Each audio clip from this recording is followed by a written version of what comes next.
Yeah, you were here. Yeah. Well, that's right. I don't think it's Yeah. his name. No, his name is Billings. If there's one thing we want to drop, it's probably the N-word.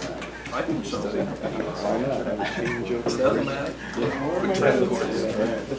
Doesn't matter. That's right. Crap-o-matic.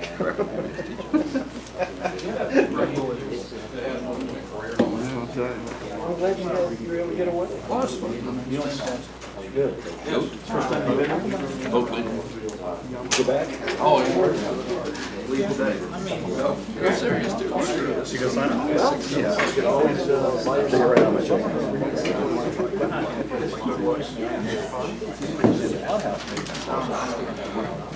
Good morning, everybody. Appreciate all of you coming here.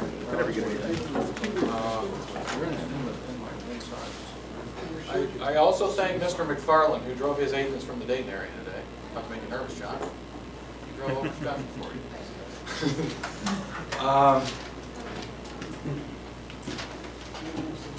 I'm not going to speak for John. I just do want to convey that I know he wants this as an open forum. He's not big on lecturing.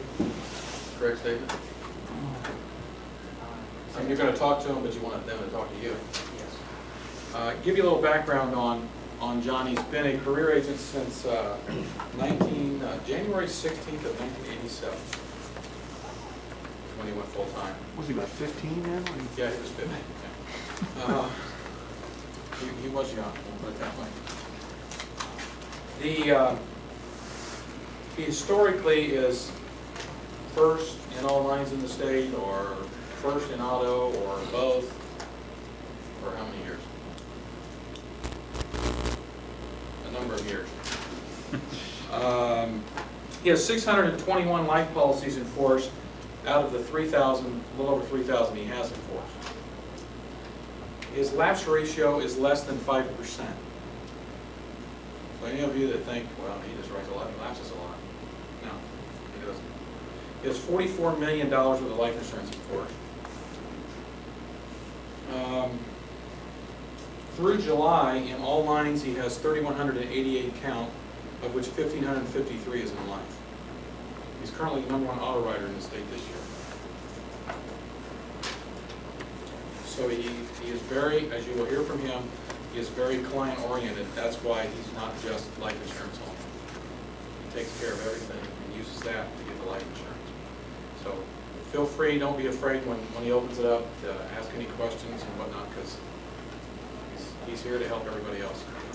John?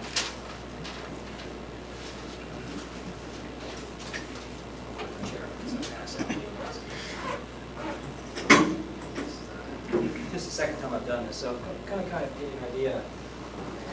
How's everybody doing? Thanks for coming today. Norm, thanks for showing me. Norm Powell showed up.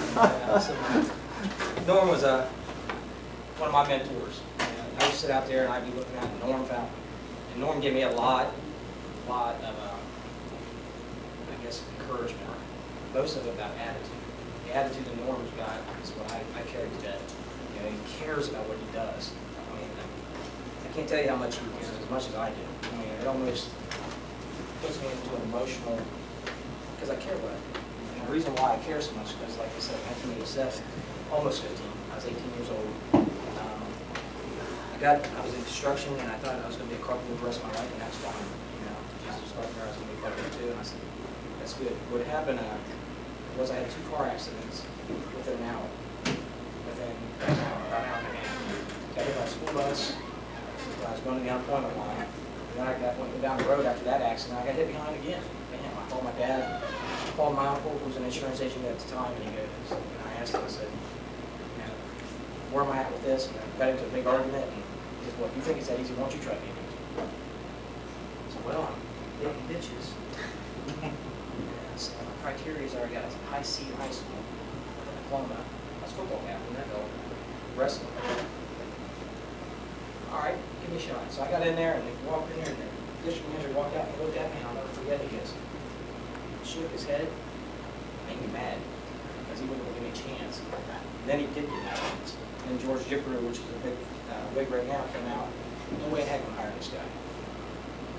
So, and it, you know, went on and on and on. The reason why I got hired was because I ran a marathon at City Gym, Church Gym. He came out to my house I grew up into, had 4 different color roofs. 5 boys in one room, 2 girls in another. New stuff. I'm a little mad, to be honest with you.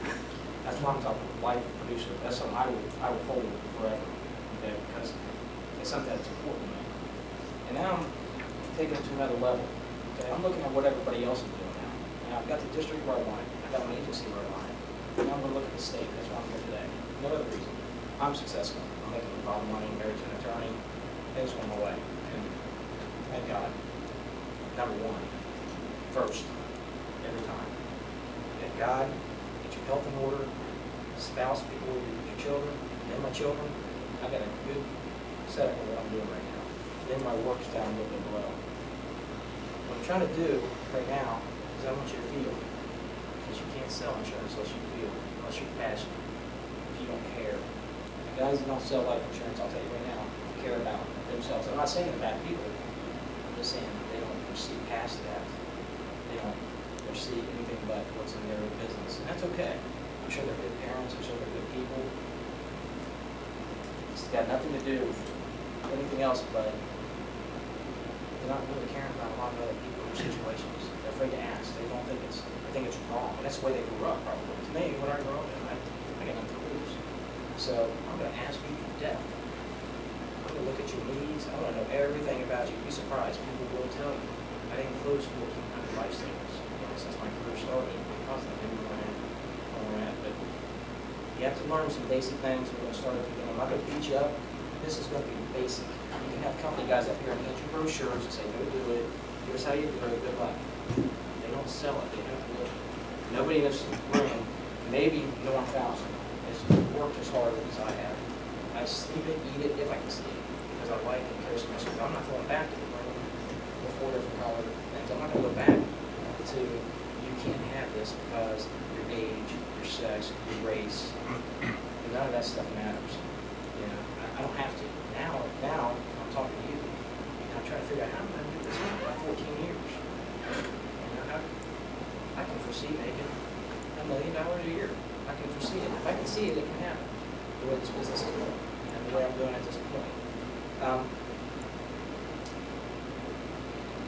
want you guys to ask a lot of questions. Okay.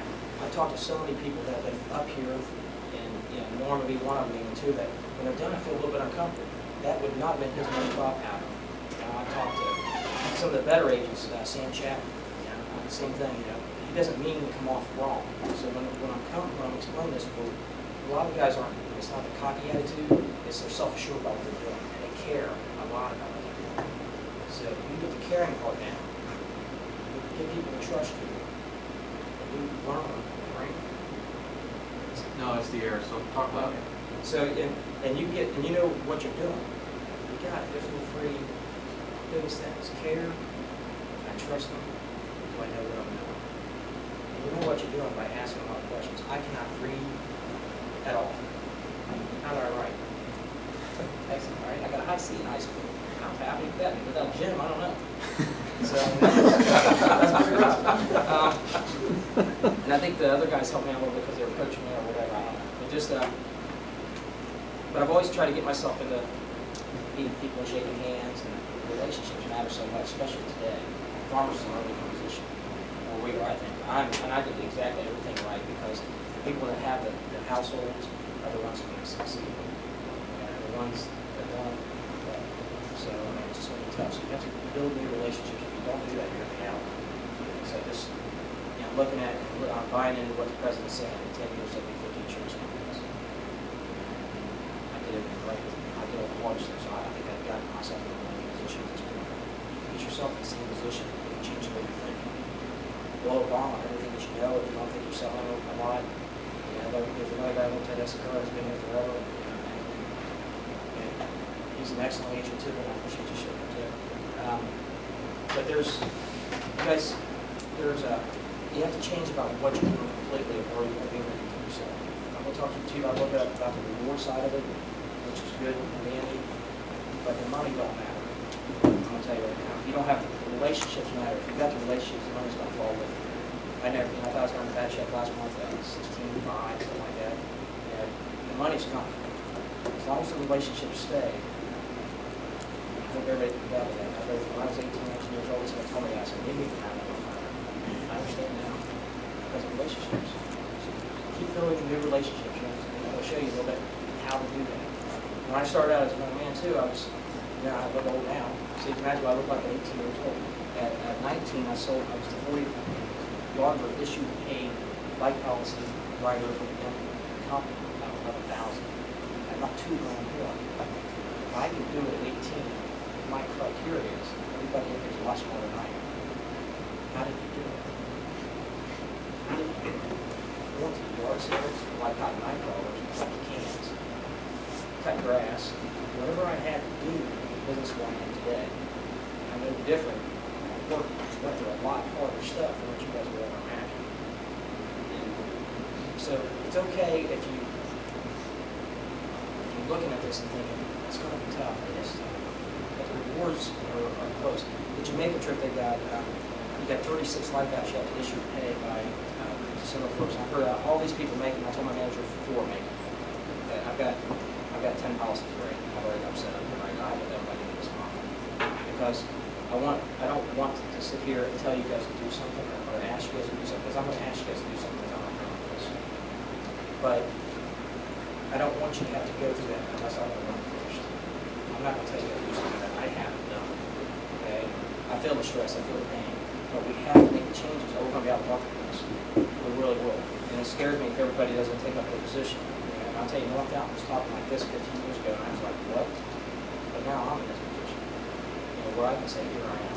And I'm not saying Norm's not out, because Norm's one of the most profitable agents, and that's my next move. I'm going to listen to what he's going to talk about profitability. I want to learn that kind of stuff. You guys know. Okay, a little bit about Talk loud, John, talk loud. Okay, We're not getting the fans turned off, but I don't know why. It's like in the back. Can't hear guys? Okay, issue pay, how we get into policies, and what do we have to do to get into them? Okay, you gotta ask. It's the biggest thing. If you're not asking, everybody, and you've probably heard that a million times, ask. If you're not asking, you're not gonna write anything. Okay, my close ratio is about 50% right now. If you ask 100 people, you guys might get 3, get better, you can get 5, get better, you can get 6, but you have to ask. You have to look for needs. That's the second thing. If you don't have the need down, you can't sell it. You have to know your products. You don't have, if you don't have your products down, you're not going to be able to do it if you don't understand the products. And then you have to learn how to close. If you got 3 out of 4, you can't sell it. You cannot sell it. You can ask everybody in the world, know their needs, know the product, but you didn't ask how to close it. You can't sell the product. You can know how to close it, but you didn't ask. Where you at? Like, I know some really smart, way beyond. I'm like, whoa, I'm going to be that smart, but they forgot how to ask. They know the product. They're afraid to ask for the check because it's insulting. Ask about check. So he'd rather put the family in a position if they pass. You know, I don't know how much you want to do that. Think I should get in a relationship. I said, yeah, probably should, but you didn't ask. You know, you can try to close it. Try it. You know, I'm not closing 120 apps because, and you can imagine everybody's like, well, if you wrote 120, how many times does this guy ask them? I'm asking a lot every day. Everybody I talk to doesn't care that much. And I'm done with the thing of I'm trying to write your auto here. You don't want to put your auto home.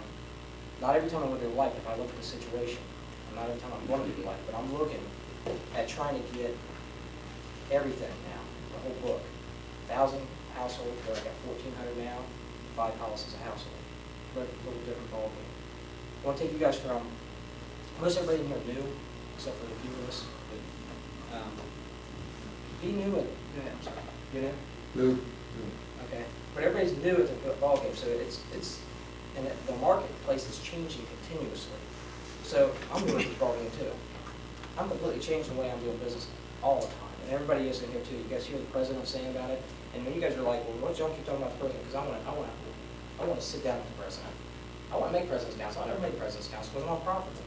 So that's something I should have been there almost umpteen times, but there's some issues I got to work on, but I'm okay with that. Because I had where I grew up from the beginning, where I'm at now. Oh, John, you make president's council? Yeah, they'll make it 200,000 a year. I'll make president's council. But it's still something that I care about because I care about farmers. Look what they gave me. I even though I had a few individuals that gave me a hard time coming through it, probably more than a few, but I am farmers. They're not. They don't care as much as I do. I care a lot. You guys care, you will sell life insurance. You feel, you get passionate in your sale. And if you're asking, when you're asking a question, it's just like, knowing who do you got your life insurance with? That's the question. I keep picking on Norm. Don't thumb me out. He can handle it. But you're looking at who, why, how much do you have? Okay, that's and just you get into it. Like, guy's got an auto premium coming to you, he's paying $2,300 a year, and you can get him down to $1,000, and you don't write his life insurance. I'm asking you, why aren't you? I would not take the business. You save him $1,000. You open up enough money. Open up money to make them afford the insurance. Easy pay. It just made life insurance easy for you guys. Okay, because you can sell the auto, home, life on a monthly sale. The life policy is $12, and everybody's like, well, what do I want to sell a life policy for? Because Farmers is giving you guys an opportunity. I wish a lot of you guys got college degrees. I wish I had your opportunity. I want you guys to think about that a little bit too. I'm driving in here, I'm looking at construction work or something, and I could have been me. You guys got a hat on. I'm so fortunate. And you guys, think about that a little bit. Think about where you're at with it. Don't just sit back with a tie and say, I'm the best here. God gave me, He put you here for a reason. I believe that. I believe where I'm at, where you're at, is for a reason. What are you going to do with it? Auto, home, life, every time. Why deal with 3 individuals when you deal with 1? Get rid of 2 and deal with 1. Same ballgame. And we're going to be more profitable that way. From what Mr. Fountain's telling me, trying to get the bigger households together, and trying to change that kind of stuff. But we're also going to write the life. And this whole meeting is about issues and pay policies, not anything else. Not about how I'm going to change your life or anything like that. But if we're asking, and if you're saving the guy $50 on their auto insurance a month, definitely write the life for $10. Tell me you have to have it. You don't want a policy where you want a client. It's a big difference between the two, because when a client calls in, you might get to talk to my secretary. I don't know if I really want to talk to you. It costs me more money after I pay all my office expenses to do that. Again, I'm going back to Mr. Fountain again, because that's his attitude. Is this your attitude? I make sure I'm right on it. But he cares so much about what he does. And some people take it wrong, but it's if you get the attitude down. I'm writing 8 to 12 policies a day. Last month 156 auto count, 142 home count, 565 life count, and Rob said I'm like over 4,000 count right now. So the count doesn't really matter to me at this point. Winning, honestly, I don't care anymore. I've done it. I've done what I want to do. Now I'm trying. This is my next move. Is to try to help you guys. Where is that right? Leslie. Leslie said, "I'm not going to give me a situation. I don't want to do that. I want to do that. I want to change the state." That might be a big wow. Why does John want to do this? My wife, I drive her crazy. Why does John want to do this? Because I can't. I'm here not because of any of you guys, because I want to. Period. This is something I want to do at 18. This month I did 3,000 policies. Goal from 18. I wrote it down at 18. I'm a little late from where I wanted to be at that. 31 is where I wanted to be at. It took me to 33. That's okay. Set your goals high. Start setting your goals at 50 life policies. If I wrote 50 life policies, I don't think I'm doing the company justice, because they need me right now. Set your goals high. If you fall short, that's okay. If you're setting your goals at 1 a month, and that's all everybody has to do, you met your criteria. 1 a month. It's 12 a year. Try to get your 12 a year done by March. Don't make Rick have to lose his job or look elsewhere. I mean, how many times we had to go through that? Because they're in a bad position. They're waiting for us to do it. They're trying to change everything. But Rick's smart enough to say, okay, I'm in this ball game, but let's get the quarterback to show him how to do it. The guy that knows this one field. This is all I know. Is you can pay life policies. Yeah, that's it. So I can issue a whole bunch of them. So he's smart enough to say, okay, I'm the captain here, but I'm going to go bring the pros in and get the job done properly. And then everybody else just ask how we do it, follow the same path. I hope somebody just thumps me. I mean, that would be not upsetting for me at all. Give me some competition, actually go after it a little bit. But as we're growing and we're competing against each other, that's a competition business. If we're competing against each other, the business is growing. Now, American Family's in trouble. State Farm's in trouble because we care. I tell you, they're not gonna have agents coming out like what we have, that will come out. I know Norm will come out every time. I know Sam Chapman will come out, if you ask him. You know, I know Denny, I don't even know the guy, but I know that he cares much because I'm looking at his numbers. So let's look a little bit, I know I'm rattling on, a little bit about what can we do? Okay, what is my responsibility with this company? And just do it. You know, it's past, and it really upset me the way they set up the contest this year. And I'm one to keep quiet about things, right, Rod? Yes. I mean, I got really upset because the president of the company says that he's gonna work with the top 20%, okay? Well, they came out with this thing where if you write 4 issue paid policies, you get a t-shirt. But the top guys that write the business at the beginning out of that contest, and that really upset me. And I said, why are we still concentrating on the guys below that don't wanna write it? And then I'm seeing you guys, and I'm thinking, you know, maybe the company knows what they're doing, because you guys are here. You guys want to write, or you wouldn't be sitting here. You guys got better things to do. So let's get a little bit about how we can do it. I want you guys to ask questions. The only way I learn is asking questions. I have not read one manual. I don't even know how to upload an auto policy right now, 156 auto account. I got a good secretary. I got 1 office member, 2. What am I doing special? So you don't load apps? You I have gotta no way learn to make money loading apps? I don't know how to do it. But it scares me, not that I don't know how to do it, but you know, I got enough money to go hire somebody to write it out. But my secretary's an office manager, I treat her right, and she does a real good job, and that's a whole trick. You don't want to, you got to start working smarter. It is really hard to work smart until you got a lot of money coming in. So you got to work hard. Once you work hard, the smart will come when the money's coming. So it's not a big trick in this game, like somebody's like some genius. You guys have noticed, I hope you guys have marked this all down, that John is not as smart as me. That's what I'm saying. But the thing is I will outwork you. I'll work till 2 or 3 in the morning. So I'm done what most guys will do by age 65 at 33 already. You know, and I'm tired, guys. So I'd like to see if we can get it to where we can start issuing, paying it. And I'm hearing a lot of responses. I can actually build relationships with you guys and say, John, help me here a little bit. I haven't done everything right in the past. And I say I'm sorry almost every night. You know, there's a lot of things I have done I wish I would not have done, you know, in the past. But this is going to be another new change as far as how we're going to handle things. So if I could, with the things I've done, I'm hoping that I can change it and help you guys a little bit. As far as we got into the need part, as far as the products, I don't know anything about what's it, Premier Whole Life? I know nothing about Premier Whole Life. I wish I knew the teacher. I know nothing about it. I don't really get it. I see the cost is pretty expensive. I understand universal, 20-year level policies, decreasing term, first to die benefit, fixed premium whole life. That's it. Is there anything else? No, that's the 47. That's what we master. That's what I master. I got these artists down, and I'm looking for different situations. If I got a mortgage, I got a first to die mortgage policy every time. Does everybody understand what a first to die mortgage policy is? But how do you sell it? Okay, this is exactly what you guys have to do. What do you want me to do? You have to play a role with me a little bit on how I'm getting into it. Got a guy calls me about homeowner's policy. Okay, going through, I'm running everything off, and we're talking to him about the home policy. And in the middle of the policy, as I'm asking questions, your square footage, if you want something that's going to pay this mortgage off, then I go to the next question. And is your roof, what year is your house? The guy goes back and says, well, what do you mean y'all want something to pay the mortgage off? I asked. I had it in part of myself. I make it part of my game. Why write one homeowner's policy and make $50 when I can write the mortgage protection plan and make $150? So if I write one house, I can write 4 right now. But if I ask every time, but it has to be part of the program. And the guy will go, well, so yeah, I want somebody that's going to pay the mortgage off. Almost every time they're saying, they don't understand it's not part of the program. They think it's part of the homeowner's policy. But that's what I'm trying to do, is I'm just trying to open it up. It's an opener. So once I get into it, then I'm getting into, okay, well, this is exactly how the plan works. You know, and I'm looking at the need. Well, how many children do you have? Okay, what insurance do you have at work? I'm not talking about homeowners anymore. Matter of fact, I want the life. I don't want to mess with homeowners.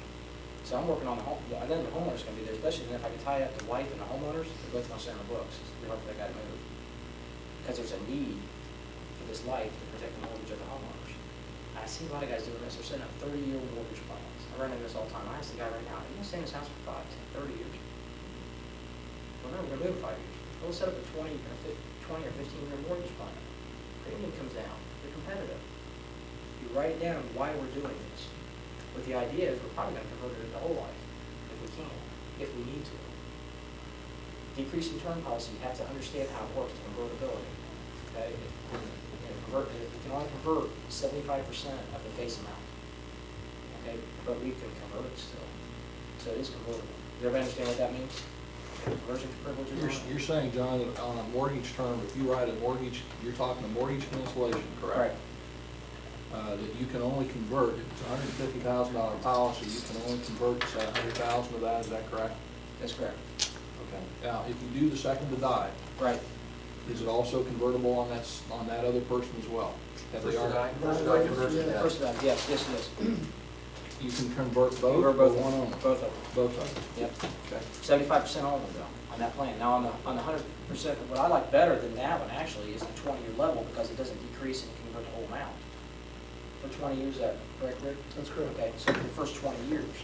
John, do you quote preferred or do you quote standard when you're, I've never read a preferred policy. neither have I? I don't mess with the premiums too low. I mess with. Yeah, you guys out there selling price. If you're selling price, we'll do that. I'm telling you right now. Go ahead and call 1-800. I sell service. I'll tell them right off the bat. This is Norm Fountain talking to you too. Is I appreciate your business. I don't need it, but I'm the best agent out here.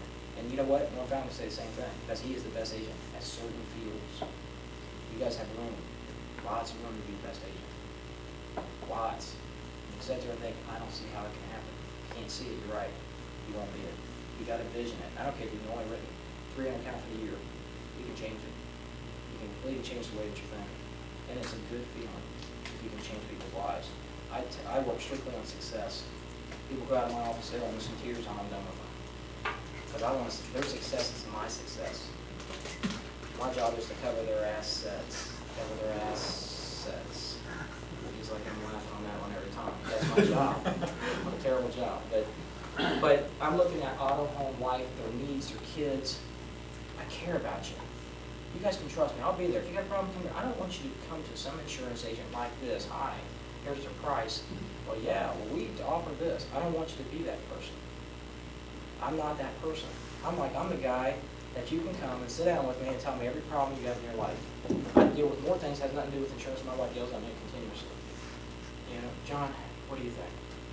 We have to go to that. If we don't go to that, we're done. Auto loans, home loans, mechanical breakdown.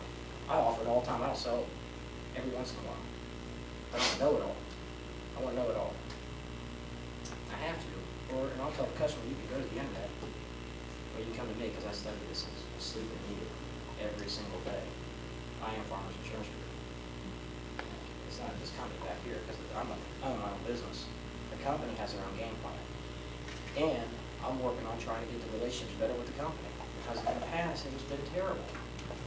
We've got some really good people in this company now. They care. They care about what they're doing too. And it's a good feeling when you can get it going both ways. I got Mr. Hanley over here. He cares. He'll listen to me. I hear a lot of complaints and stuff like that, and I'm like, this guy did not get himself in that position because he doesn't care. He's usually the top people you'll find will listen to you and try to help you if they can. Serena Kennedy over there. You guys meet Serena. If Serena is the president of this company one day, she cares a lot. So I can't tell you how much work she's done, just out of the way. And she'll take her time, her own time, personal time to do it. These are the type of people that you want to take this much from, just this much. But do it from a lot of them.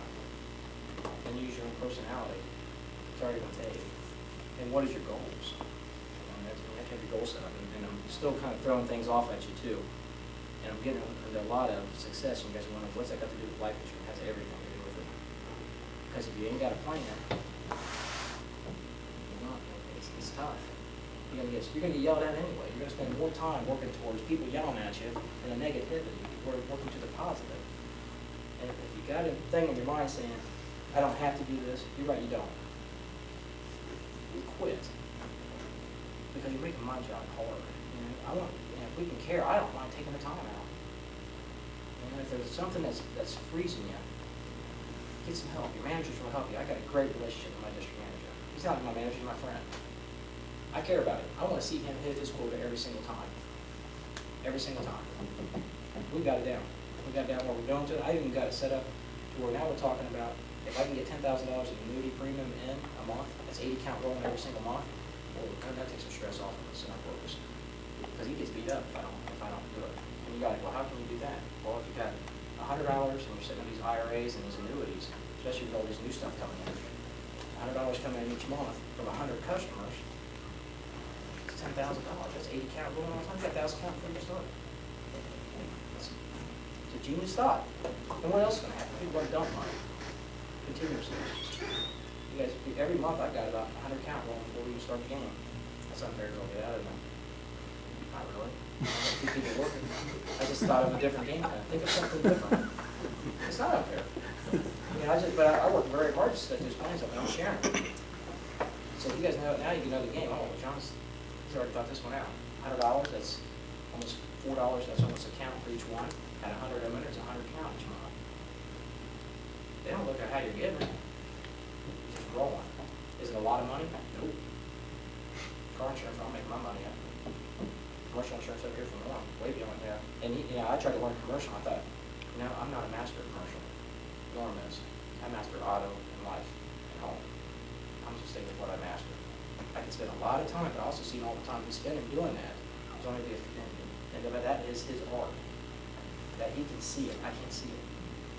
So if you can get your art down, whatever it is, if it's home, work the home, get the life. If it's auto, work the autos to get the life. Don't go after the life. No auto and home. You're going to lose it. It's not going to work. You get into a home policy. Again, we're looking at the decreasing term policy. You're bringing that up with the app every single time.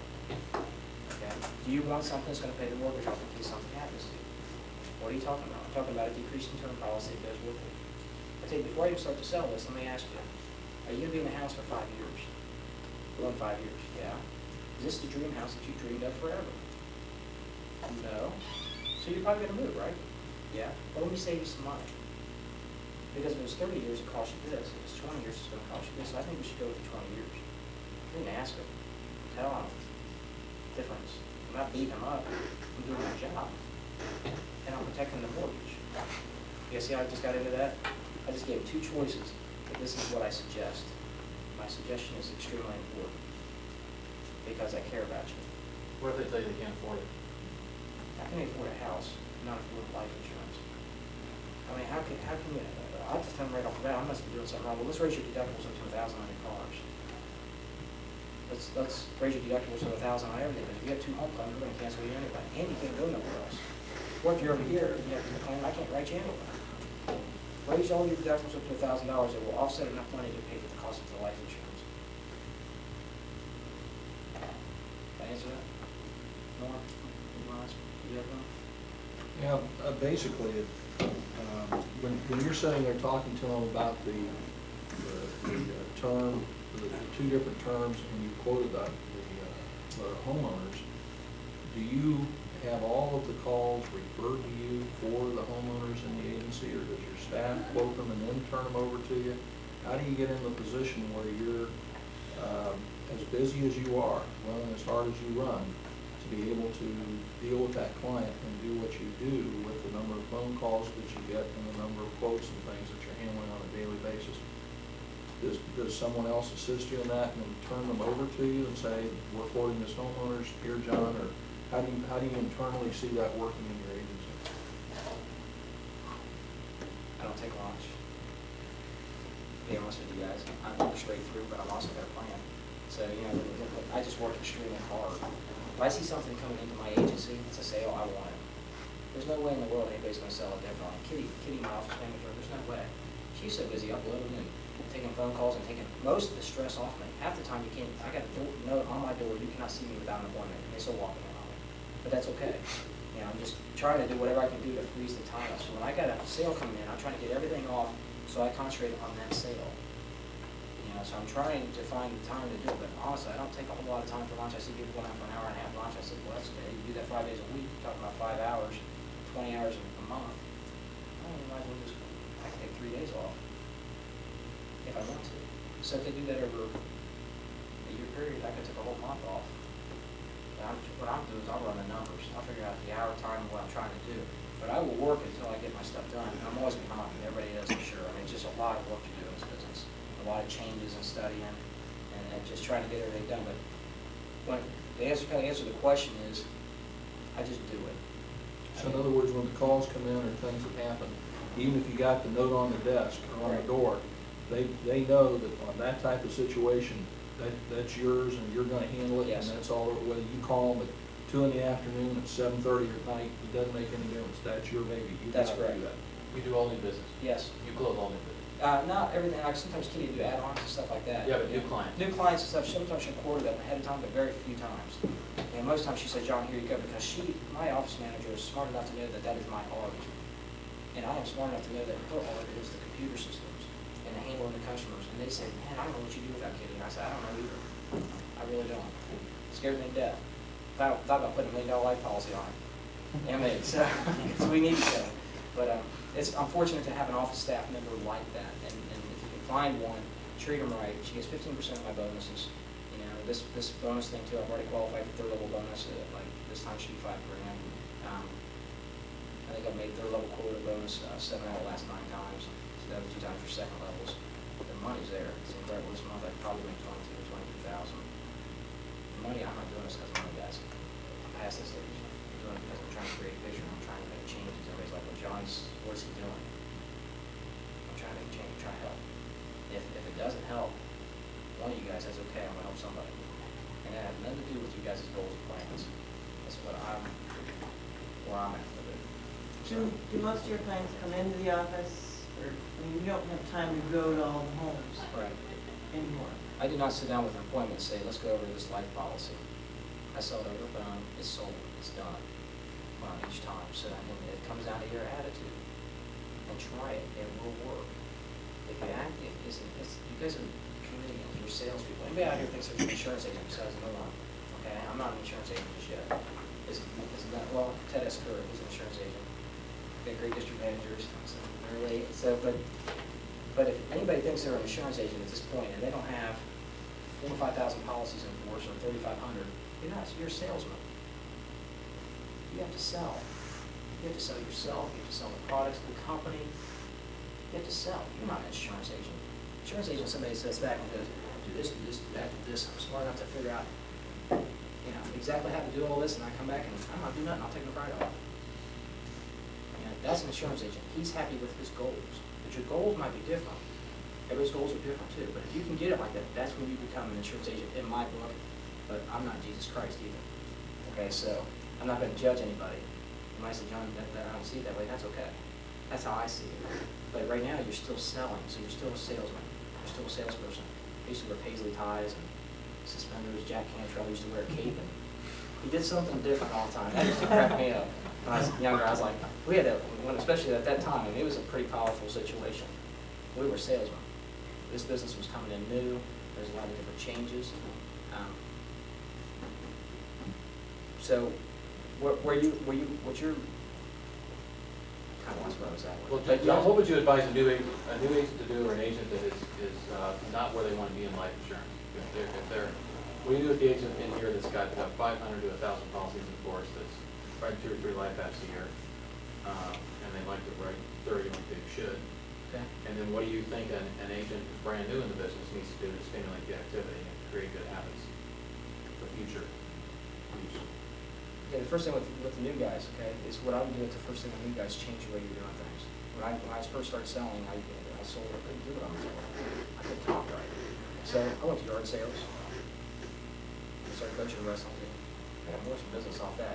Got out and I started changing the way I was doing things. I could be going to church, whatever. You got to meet new people. Okay, if you're not building relationships, you're not going to sell anything. Because these people can find a cheaper price. They're not going to move from you because of your price. They're going to move to you because the other agent isn't looking at their insurance needs. They're not going to look at you. Look, they're selling this guy 12.5, 7.25, 75. And I'll tell you what I usually do. When I see something like that, I say, well, this guy don't like you? Does he have no respect for you? And they're looking at me like, what are you talking about? I said, well, you're covered for every car 1986 and below. What are you talking about? That's what I want them to do. I care about you. So no matter what we're going to do, we're going to make sure we at least got 25 grand on it. You know, so we want to keep that, you know, so we're looking at that. What I'm trying to do is I'm trying to throw something in their pond to make their waves go like this. Oh, what are you talking about? You worry. You need to sell life any product to anybody unless they're scared. with the fear that they're gonna lose their assets, right?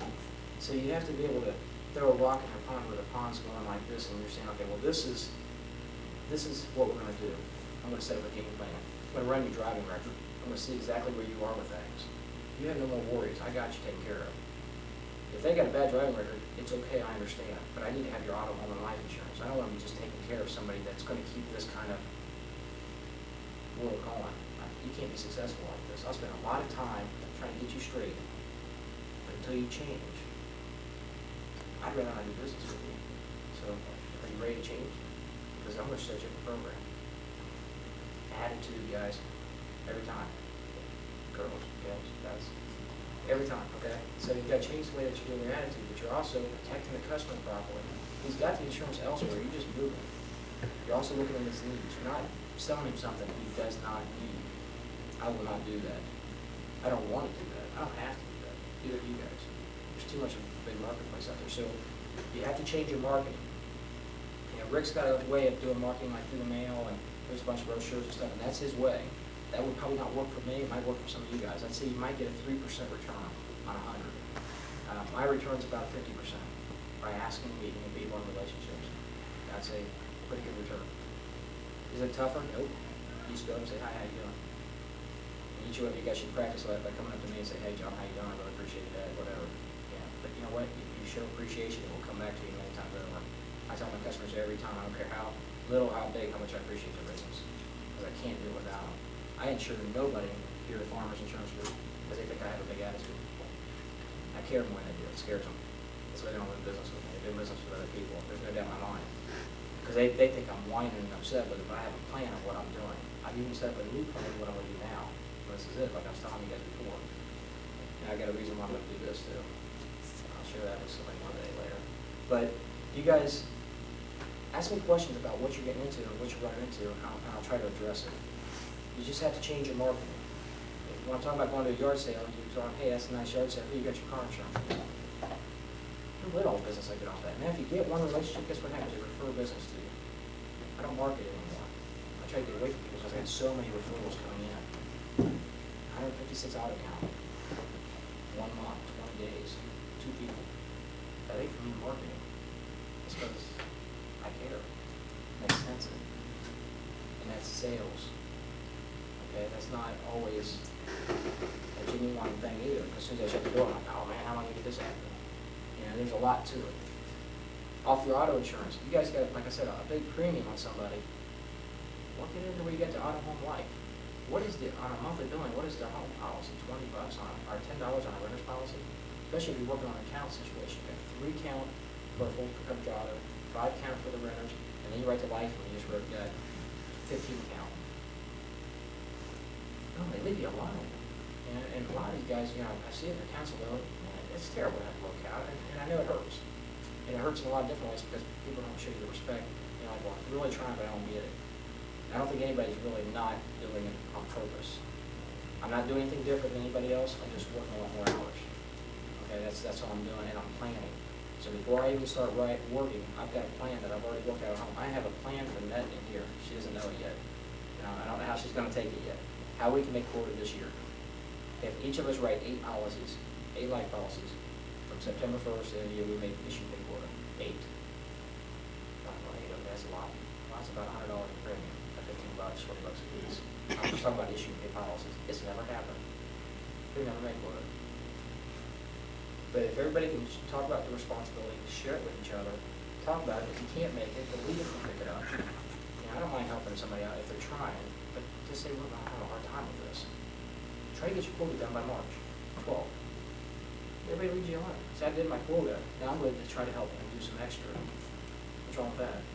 Nothing. But you have to ask to keep doing it.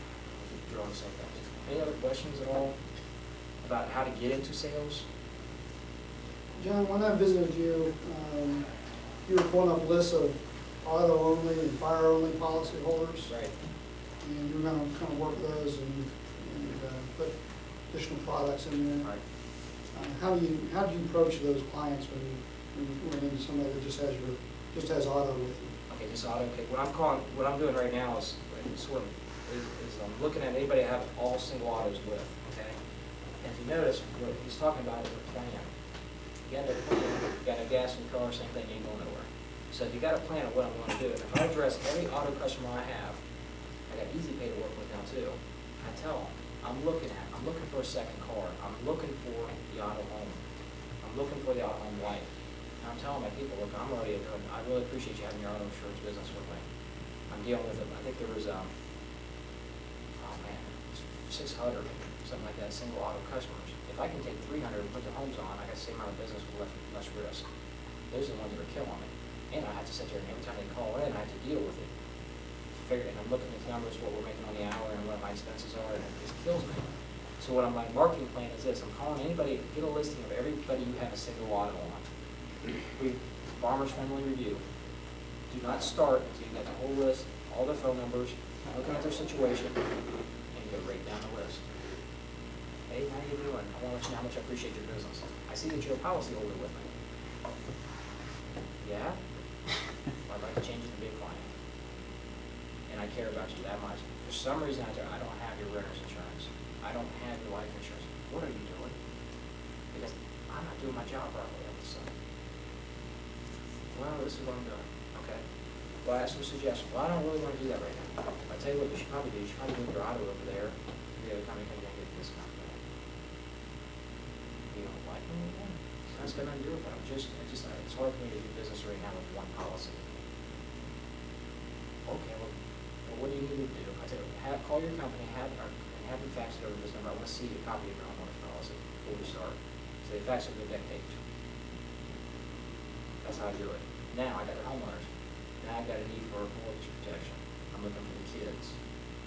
Right? And if I got 600, and I take half of those and get 4 policies off each one of them, 1,200 policies versus 600.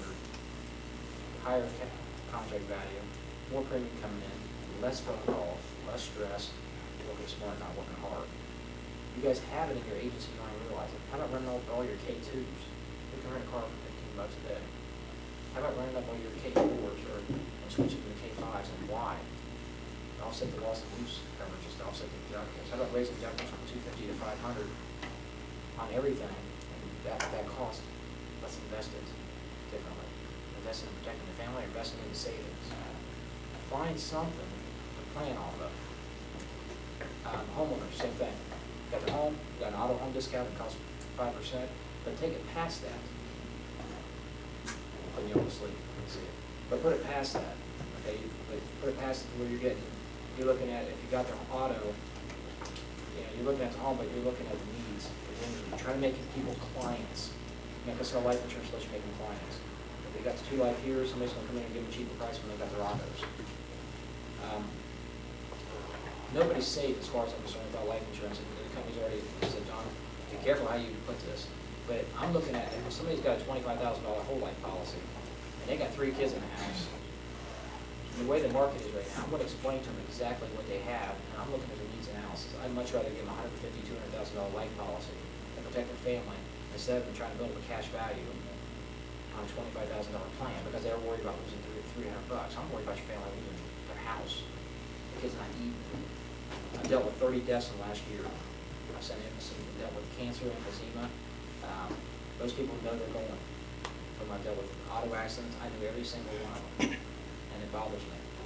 If it doesn't bother you, it should. If you can show people that and give them examples. My mom's even going through congestion heart failure right now. Most people think that's tacky. I deal with it. You have to deal with death on a continuous basis. That's what we do. You guys know people. I can't know him as, because he's a little bit more mature than I am, probably deals with that a lot more than I do. And what I see when people pass is that work stops, their income stops. What happens? Wife has to go to work. Tough situation. So what can we do? We got the accelerated death benefit. I sell more life policies off on that probably than anything. I said, well, I don't like your life insurance, but what do you care if something happens to you, you're sick, you got money to go? Because right now, if I didn't have that accelerated death benefit, I'd have to work to the day I die because I have responsibilities for 3 children. And this is the brochure right here. When I take this brochure, and I'll make you think about it. That accelerated death benefit, you got 1 year and you have your benefit while you're still alive, so your family can stay with you. You life and dignity. Girls might be a little bit, ladies and guys think a lot different. Everybody knows that, right? Okay, let's make sure it's good. But no guy I know wants to be broke. Period. And the girls, it's more of emotional. Sometimes they go through emotional roller coasters because their mind works different. We're half use half the brain, right? But with us to have no money, it's the most. Not be able to take care of our families is the worst feeling I think that any man can have. Because that's our job. That's how we grew up. That's how we were taught. Right? That's how our minds were. You know, and the ladies more the caregivers at home, the children and such. And that, in most cases, not all cases. Okay? I'm not single answer. My wife's an attorney, so she prompts me when I say anything about these. They said that. But this accelerated death benefit makes it to where the other family member can stay. I have a $300,000 life policy just for that reason. Because if I get sick, and 1 year to go, I can accelerate $150,000 right now. And she doesn't have to worry about what I'm buying my friends to come see me. So I gotta go, no, you don't. Here. Stay with me. Make sure all my affairs are. What's the brochure number, John? Brochure number is 330473. But every time, bring this benefit up. No premium charge for that. No cost for this at all. What's that got to do with life insurance? Not a whole lot. What's got to do with protecting and caring about them that you've thought about it. You went one more step and said, you know what, I bet they didn't talk to you about anything like that. And I know an agent that's had 19 people pass for cancer just last year. You guys can get these answers. We'll let you know. Good example already right now. She's 70, but I don't think I've ever paid for this. And somebody died, it was 45, 46, look at the paper. I want you to look at the paper, how many people are passing away at that time. Use it as an example.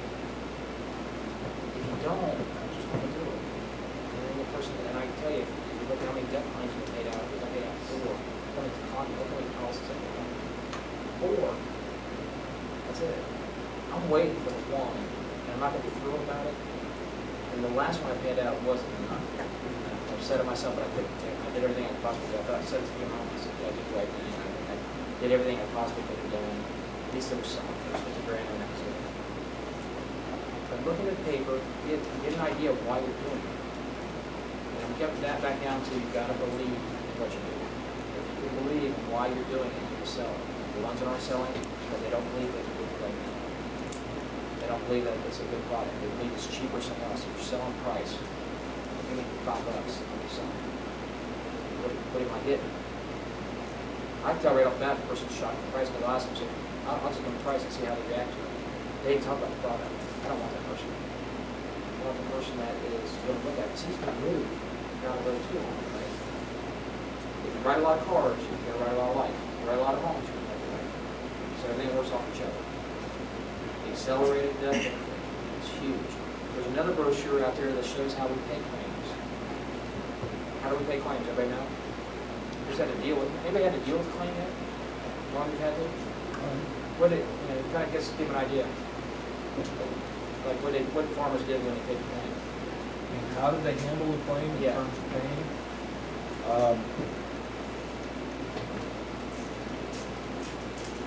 In the case of a youth, they write the check directly to the beneficiary, and they sent it to me, and I had to hand deliver the check directly to it. In the case of an adult, it was a large enough policy that I requested that they send open a checking account, and then have them send the checking account to me and hand deliver that to the people.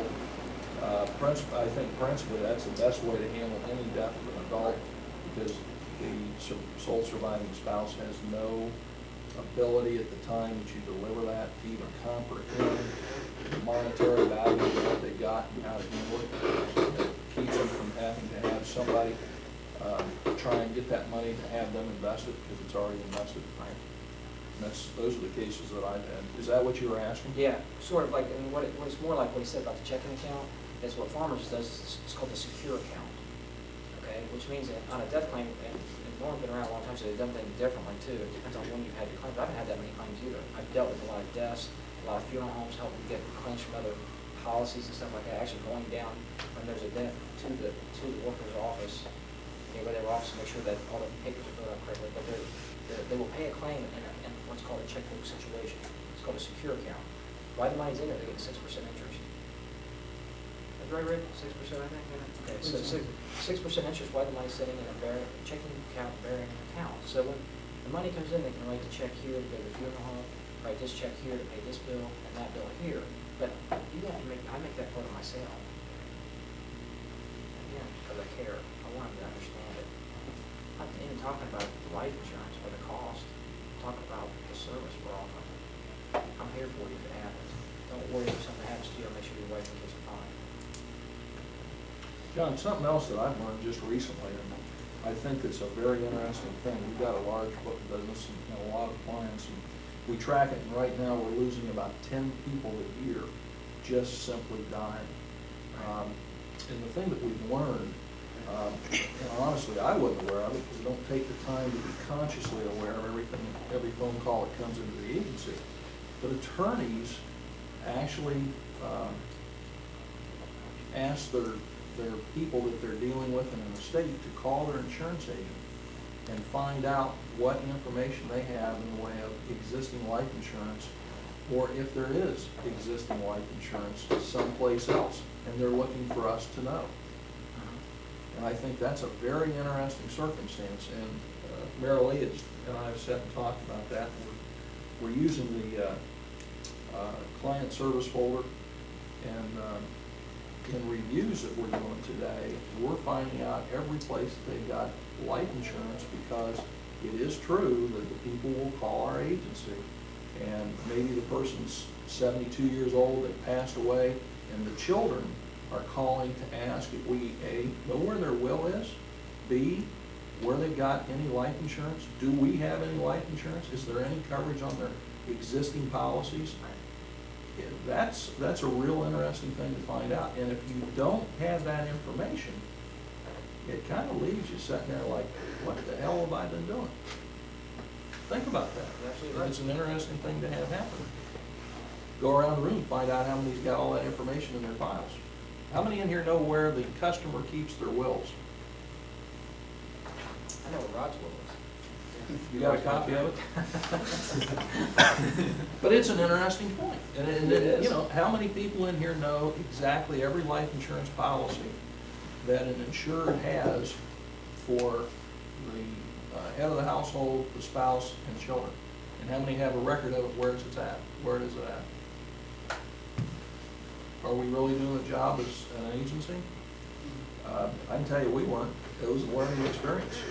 So it's an interesting thing to have happen, and it assists in doing reviews, and it also will lead into more opportunities to talk about life insurance, because we don't know it. We thought we had it nailed down, but by God, we don't. So that's something I never really thought about, but that's a good idea. You know, I ask a lot about the business stuff, you know, where the business is, but not actually where the will is. Well, you rang my bell and you said you help with the people with, you know, maybe at their funeral, or, you know, help them get some affairs together, et cetera. Another question that comes up real common: when is it appropriate to take a deceased person's name off of an auto policy or homeowner's policy?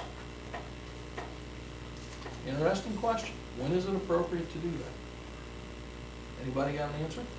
What's the set answer for that? Norm, I can tell you that you're required to remove someone's name from a homeowner policy once they're deceased, period. But the way to do it is to change it to the state of. And the same on an auto policy, change it to the state of, not just remove their name. Unless there's a surviving spouse Which is what involved. which I'm really referring to as a surviving spouse. Once they're deceased and the spouse requests their name be removed, then you should remove the name. And I think he's got the right answer. The thing that's real interesting is that I don't know if there is a total right answer to that. And as an agent, you have to learn to deal with it, because, as you said, John, men and women think totally different. And if the husband dies suddenly from a coronary, how long is it going to take for the spouse to be able to deal with that loss? And do you then flood the mailbox with, okay, they're dead, we take the name off? Is that appropriate? I don't think so. So it's a real tough situation, and again, it's part of being in this business, And those are things that you kind of have to work with the client, even beforehand. Ask questions about that. You know, how do you want things handled if something happens to one another? And I'll tell you, you're gonna get a real blank look. Never thought about it, don't wanna think about it, but it gives you an opportunity again to talk about some very pertinent issues. What's that got to do with price? Not a damn thing. Can I get any idea? Not Price a sellers are damn gone. thing. You guys are gone if price sellers. Guess who's gonna grow? Me, because I'm gonna take over the business when you're quitting. And there'll be 50 insurance companies in 10 years. How many agents you won't be? Nationwide now is selling direct. You guys know that? Progressive sold direct. Progressive did it to us. We need to eliminate them completely. Completely. What do you say? Well, it just needs to completely be eliminated, because what they're doing now is everything's going internet, direct selling, and what they're doing is they're actually going into, call Nationwide, Nationwide gives it to the agent, gives them half the commission now. Why would, and our president of our company said he's not gonna do that. We need your help, we need you to believe in it. If you don't believe in it, quit, please, so my ratios go down. Because this is all I'm gonna do the rest of my life. If you need help, I'll help you. I will help you all day long. You know what, I don't care who it is. I said, John, show me what would be a good marketing plan. The marketing plan with the auto, like what Rick said, off the home. Any plan is a good plan. It's if you don't have any, ask your district manager. Rod's come up with, I want to be here today with one from Rod. Yeah, it's nice to be able to bounce things off Rod, and you know what he asked me, what can I do for you? That's all I need. What can I do to help you? That's all I need. Rick called me and asked me what he can do to help me. That's all I need. I just need a little bit of help. I'll do everything else. Ask your district manager to help you. If he doesn't, complain. Get together with him and say, what are you doing? Time to quit. Rod doesn't want to quit. Don't. Because the manager is actually, and this is something Norm says, I don't get in trouble with my manager, but Norm says the managers work for you, and they do. That's right. Yeah, they do. But the thing is, they're not, but if the manager's working for you and he's not making no money on you, now it's a different ballgame. Now he's working for you, and that's not the reason why you become manager. He wants to manage. What can I do to help you? What can I do to make it easier? If he doesn't understand how to sell life insurance, get some guys in there that can. Rod doesn't try to sell life insurance. He gets me to sell it. They talk to the other people and take the time out to do it. Get a good plan going. Ask questions. Now, one of you guys in here said, Norm was asking me, and Rick's asked me a question. 1,400 closed policies. What's messing you up? What can I do to help? Thank you. I was waiting for a chance to ask you. Go ahead. I'm a new agent, and 90% of who I talk to are apartment, people that live in apartments, single males, single moms, people living together. How would you approach life insurance in that arena? That's what I usually do a lot too, and honestly, it's not bad to write apartment insurance. If the idea, you see this customer is the type of person who's going to buy a house, you guys are going to lose them, you're working hard, and the idea is not to be working hard in 10 years. So if you're marketing on renters, you're getting renters. Marketing mortgage companies. Mortgage companies are huge. Market somewhere where you got really plan, where is this business, where can I get relationships built up at? Every relationship is good. If you get the renters, you're looking for mom and dad. You're looking for his brother, his sister, his aunt. So when you get that, you're getting relationships built off of that. Okay, so it's a good plan if you're getting them to come in, but you're also looking for the business around it. Where's your mom? Yeah. How's your mom? Your mom got the same agent? Most time they do. Is he doing the same thing? Can't get a hold of me? That's my biggest complaint. People can't get a hold of me. That's a little bullshit. So that hurts my feelings a lot, but the thing is, they're right. I have to change that a little bit. But your side is you don't have to do anything, but it'd be a good idea to look at trying to get additional business off what you're doing, and you're going auto, home, widow, renters, life. But life insurance is only $15. It's $180 everything. So you're looking at what discounts can I apply to offset the life insurance. Even if you can offset it by $90, you're still, now the policy only costs $90, but show them the difference in pricing on the cost. Okay? But you've got 3 policies, I've got you all completely taken care of on a 1 monthly bill.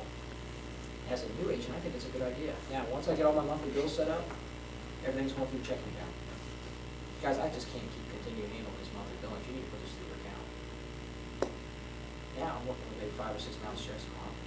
So I've got a plan for this easy pay. Easy pay here now, easy pay now through the checking account. Automatic deduction each month. Now Now, if you set up Easy Pay through the checking account, you got the life advance each month. If not, you're staying on it. Every month you get an account coming in. I'm not saying selling monthly policies where they're sending one policy to you monthly at your house, you'll lose it every time. 100% you'll lose it. People will not pay it. You know, there'll be one time in their life they're tightening their budget, and that'll be the first thing they'll go. So don't, if you're not setting up BCP, don't set it up. BCP or annual. Okay. Every once in a while, quarterly, depends on the individual. You guys can put that one out. But if you're gonna set up a monthly billing, make sure it's auto, home, life, Easy Pay. They try to get an account. If they don't have an account, that's okay. Still got their auto, home, life. The chances of them canceling one life policy versus their auto and home and life isn't as high as a risk. But you're also getting a lot of count. And as a new agent, the count matters. All right. 19, I sold out of a book, and I've never written less than 18 account a year. It's 18, 19 years old, no computer. So you can do it. You just, how smart can you get to think about it? Because I was always looking at the numbers. What do I have to do to get 1800 count? And then chop it up by a monthly. What do I have to do monthly, which is 150? What do I have to do weekly, which is 30 count? Okay, and I'm looking at that. Okay, now 30 count. If I do 2 houses, that's 10 count. 6 cars, that's 18 count. And the life's what's really keeping me out of trouble. And if you got a life policy that's $50 a month, you get 40 count advanced. There's nothing I'm doing. I'm writing a lot of life policies, issue paid up. You start to issue paid a lot of life policies. Let's say you just do 36. You got 36 paid up for 8 months. And what happens the 9th, 10th, 11th, 12th month? Get your count. So if I write 100 apps every year, what's happening? 9th, 10th, 11th, 12th. Before you guys even start, I've got you 5,000 points. Chapman's writing annuities, it kills me. But also, I'm going against a guy, and everybody says, well, Snyder's doing this at 3,000 count. Chapman's got 56,000 customers, and I got to compete against them with 8 numbers. It's not, and everybody says, well, that's not really that fair. Yeah, it is. Chapman put himself in that position. He's one of the most intelligent people I know. He's got himself in a very extremely good position, and I don't think he should be penalized because he did that. If I get myself in a good position, good. Same with Norm, it's in the same playing field. You don't hear him complaining. You know, because maybe somebody got more count. What they're do is, here, find out what can I do this year. If it's profitability, here, win it. If it's made as you pay, I'll win it. If it's auto I'm going to go through, what can I possibly find to win it? And everybody's like, well, what's so important about winning? If you win, try to win, you're going to grow. The more money's going to come in, the more business you're going to write. You're going to be able to pick and choose. Does that make sense? So, okay. Does that answer your question a little bit there? Now, over. How do you sell need an apartment dweller? Yeah, if you've got somebody. You got no who's mortgage, single, right? So you got kids? Sometimes. You got kids, you got need. So you need $100,000 20-year level term plan. Right here, single. Single, I did a couple on her. But it's, single, 3 kids, her auto insurance canceled. You think I'm gonna, twice, you think I'm gonna rewrite her auto insurance unless she's gonna put her life insurance with me? I told her, I said, you're killing it. I said, and also, I'm not doing my job right. Now, this time is a good time to sit down and talk to you about doing my job properly, since I got to do this all over again. So you took a reinstatement of an auto policy, a single household auto policy, and changed it into a reinstatement of an auto policy and created a life policy. And how much? Made her client, told her someone giving them a chance, because people do mess up. I know you're having a hard time, but it could even get worse if she's not there. If she's not there, she's got a family, she's got some kids that need to actually have this insurance. I think that, and I made the children beneficiary with the idea we're going to also set up a will with my wife, and I'll use that to my advantage with the attorney. Anybody's welcome to use the attorney. John, can I see a show of hands? Anybody in here to reinstate an auto twice and then wrote life and wrote homeowners on top of it because they goofed and didn't pay their auto insurance? BCP. I haven't done that. BCP. And BCP to put. But there's also another thing to it, okay? Norman always yelling at me about, right, you're always working yourself to death, okay? I'm going to Jamaica. I'm going to Jamaica this week, my game plan. I might lose, but I'm going to try. One person I think probably beat me is Barbara Mikowski. And everybody's like, well, what about us? I'm not even, I don't care as much as I care. And I hope that upsets everybody, because that's what fired me up. You just don't care. We don't know what we're doing. Or the closing part of it. I am not trying to be cocky. I'm trying to get up. I'm trying to get up from where I started. I'm not going back to that. But I'm going to use every little sales technique that I can use. Okay, that's not sales tactics or whatever. That might have been when I was younger. I'm not that agent anymore. This is my business. I'm running it the way that I want to run it now, because I can. Where you guys are right now, you have to do what you have to do. I understand that. You just starting out, we have to do it. Pick up on little things that work. It works right until it dries out. Go to the next thing. Play the games. They set up a trip to Jamaica, and you don't take advantage of it. You must have always had things. That's what I look at. You just, Does everyone in here know about the trip to Jamaica? The sales contest we have going on? Everybody know about that? 35 life apps? Issue and pay 35 life apps between September 1 and December 31st. Guys, this is the time that you guys could stomp the company because they don't get it. They don't get it. You could write a life app for $6 to $8. He said issue and paid. The thing is you have to have 700 life count. When you take 700 life count, you're talking about under 200 count a month. So we have to write 2 or 3 big life policies. That's it. 2 or 3 you're looking for. But the issue and pay, they didn't say how you had to issue and pay them. And I tell you, you get them close to the end, they're going to squeal. They're going to say, gee, when Chris, we got 60 agents to make this. You don't have to write 8 a month. Is it 8 times 4, still 2? Have to lay off Rick just to pay. 8 or 9. 8 or 9 per month. But the thing is, they make bullet for this. They go to Jamaica, 9 life apps. It's 2 a week. 2, 7 days in a week. 1 every 3 days. I wrote 4 yesterday, 3 the day before. And the reason why I did it, I wanted to make triple level before I got in there and got myself on that. I wrote 60 life policies in there. With dealing with, everybody's like, well, Snyder's got all this business coming in. And I want to be the first one to tell you too, and Ted asked earlier, you've got a lot of customers, you also got a lot of headaches, a lot of problems coming in. When do you find the time to do it? It's hard. But I like my wife's be in Jamaica. It's a sin for me as far as I'm concerned not to take advantage of that. Because I've got friends that have to work for $8 to $10 an hour.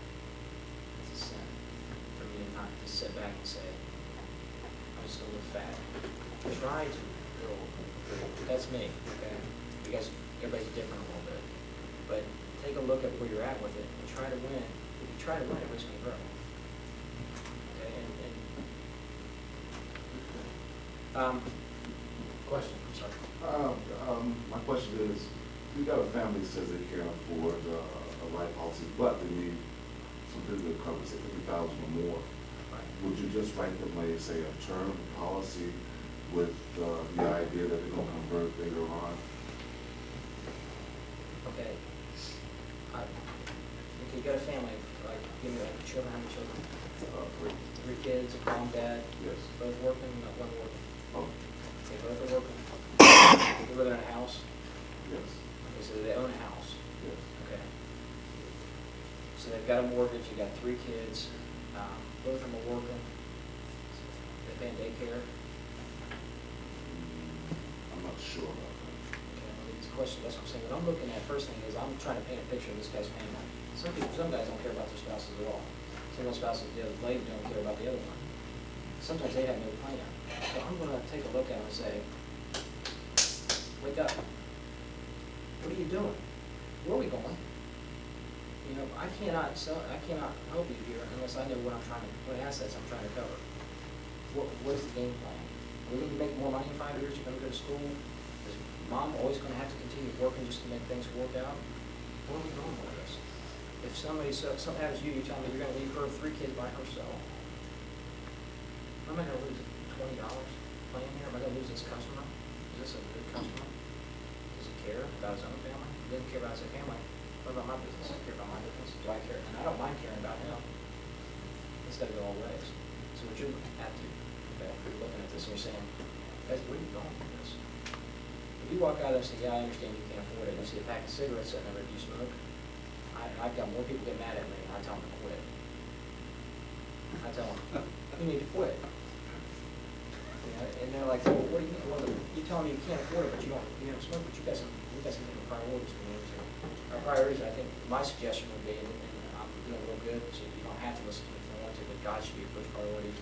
You're not good for your health, because if you're not healthy, you can't help anybody, either your spouse, kids, family, job. Okay? But we have to make that spouse is important. She's up in the top 3. We've got to be able to make sure she's protected. What kind of retirement plans are we doing? What do we have to work with? Okay, what kind of insurance do we have at work? Whose name is the beneficiary in? See, I'm not done with the sale, because he stops, I'm asking additional questions. And this is just 14 years of experience going over and over the same things, you get better at it. But don't let that, when you get into a sale that you're getting objections on, you want them. You want to get beat up, and you think about what I did, man, I messed up. Maybe someone try to do it this way. What do you do when they don't have enough money? They say they don't. And I would suggest you work a few more hours. You got a problem here. How many hours you working for? Or you may work for me, like I'm working 70 hours now, because I have some responsibilities on my side. Don't you care?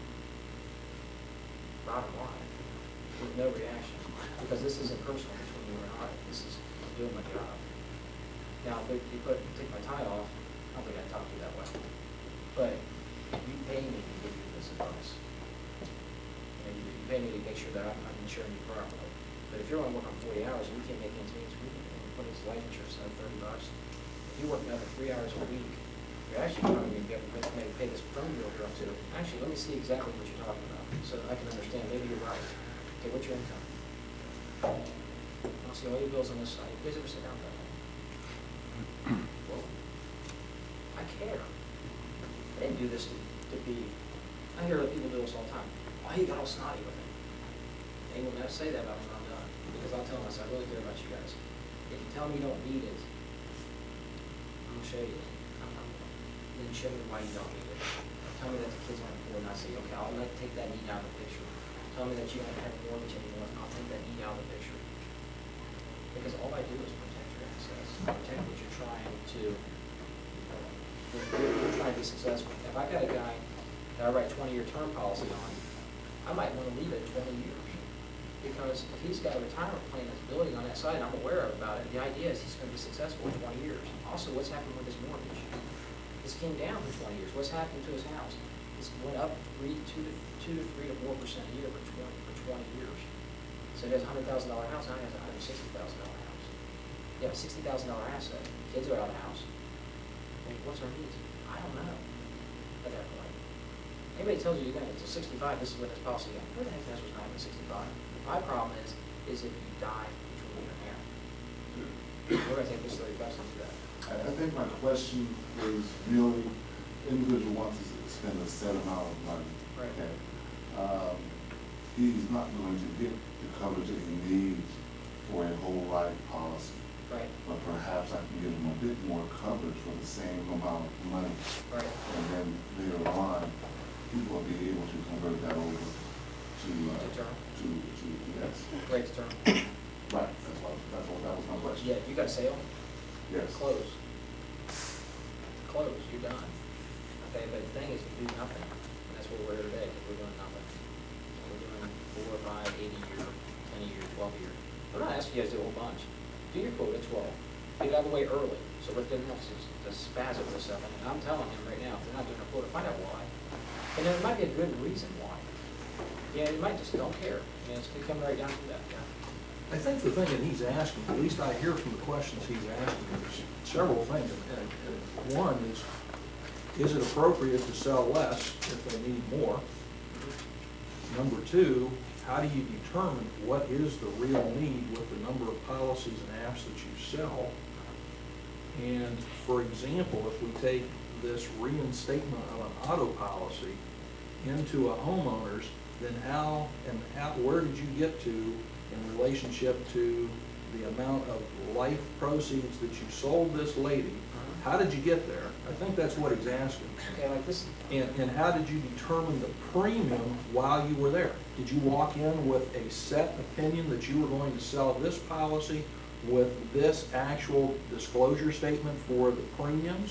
Or did you already say, okay, single mom, reinstating car, house is worth $70,000, I'm going to take in a 20-year term, $100,000. I think he's asking, how do you get there, John? Not whether we're not doing the job, how do you get there from walking out of the office with the phone call or your secretary handing you the second time it's lapsed, what are you going to do? Where is your mind, John? Okay. Where are you going to get to that point? I think you've made the point that everybody in here understands they need to do more, Okay. but how do you do it? How does your mind work to determine that lady needed the life policy? Okay. And do you have in your mind a set number per thousand? the 20-year term at $100,000 on a 35-year-old is going to be X number of dollars. Smoker is X number of dollars. You keep a chart in your briefcase that you go on. You go like greased lightning. Your mind really reacts. You can see how fast you think farther ahead, but I think everybody in here is trying to understand, how did you get there? Where did you arrive at their needs? How did you make that decision, and how did you know what premiums to quote? Do you carry a laptop with you? Do you have it in your mind? Do you have a form that says, okay, you qualify for, and you've got it laid right on there? Am I wrong? Is that what's is that your question? Could you repeat that? No, yeah, well, I appreciate you bringing all that up. Because you're absolutely right. Does that make sense? Yeah, because I'll talk myself right into a tunnel, guys. Help me out with this. Okay, so, okay, this lady comes in. Here's the scenario. She comes in, Kelly's in here. Remember that list I told you about all the autos and homes? Kelly's on my list.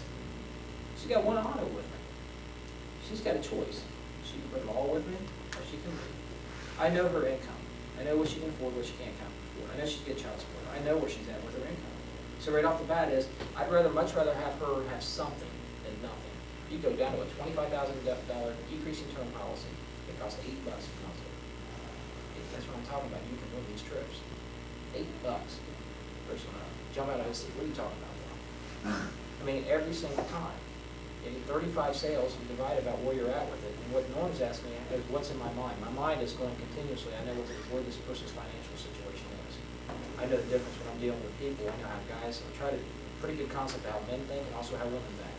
So, yeah, and this is stuff that I study because I want to know human nature, respect. I need to know. How did you determine she needed 100,000 bucks? I just wrote her $75,000 off for $30. Did you take it out with you when you went to reinstate? What I'll do is, I got two computers on my, I got a computer, and actually, one of the computers going off and the internet's coming on for LightNet and such too coming in there. But I've got two computers here. One is always up on the quote screen. I've got another one that's flipping, that's on, I got one for quote screen, I got one for client vision. I've got one that is in apps. I got one that's on network all the time. So if somebody calls in there, I'm already 50, go to the 50 when you're offline. It says life quote, right? Boom, every time I didn't tell you exactly what the premiums are before you start. So you pull them up while you're talking to them on the phone? Yeah, it's always up. Every single time it's up. I've got it all in front of me. I'm ready to go. So you're preconceived when you've talked to this person because it's an existing client, and you just bingo know some of the incomes or some of their positions, and you automatically say, this lady needs at least a minimum of $75,000. She can afford $35 a month, and because you know that number, you automatically can either look into that computer, you pulled it up, or you got it memorized, but that's what the dollars and cents are going to be. Yep. And you know what? She trusts me. She trusts me. She said, John, what, okay.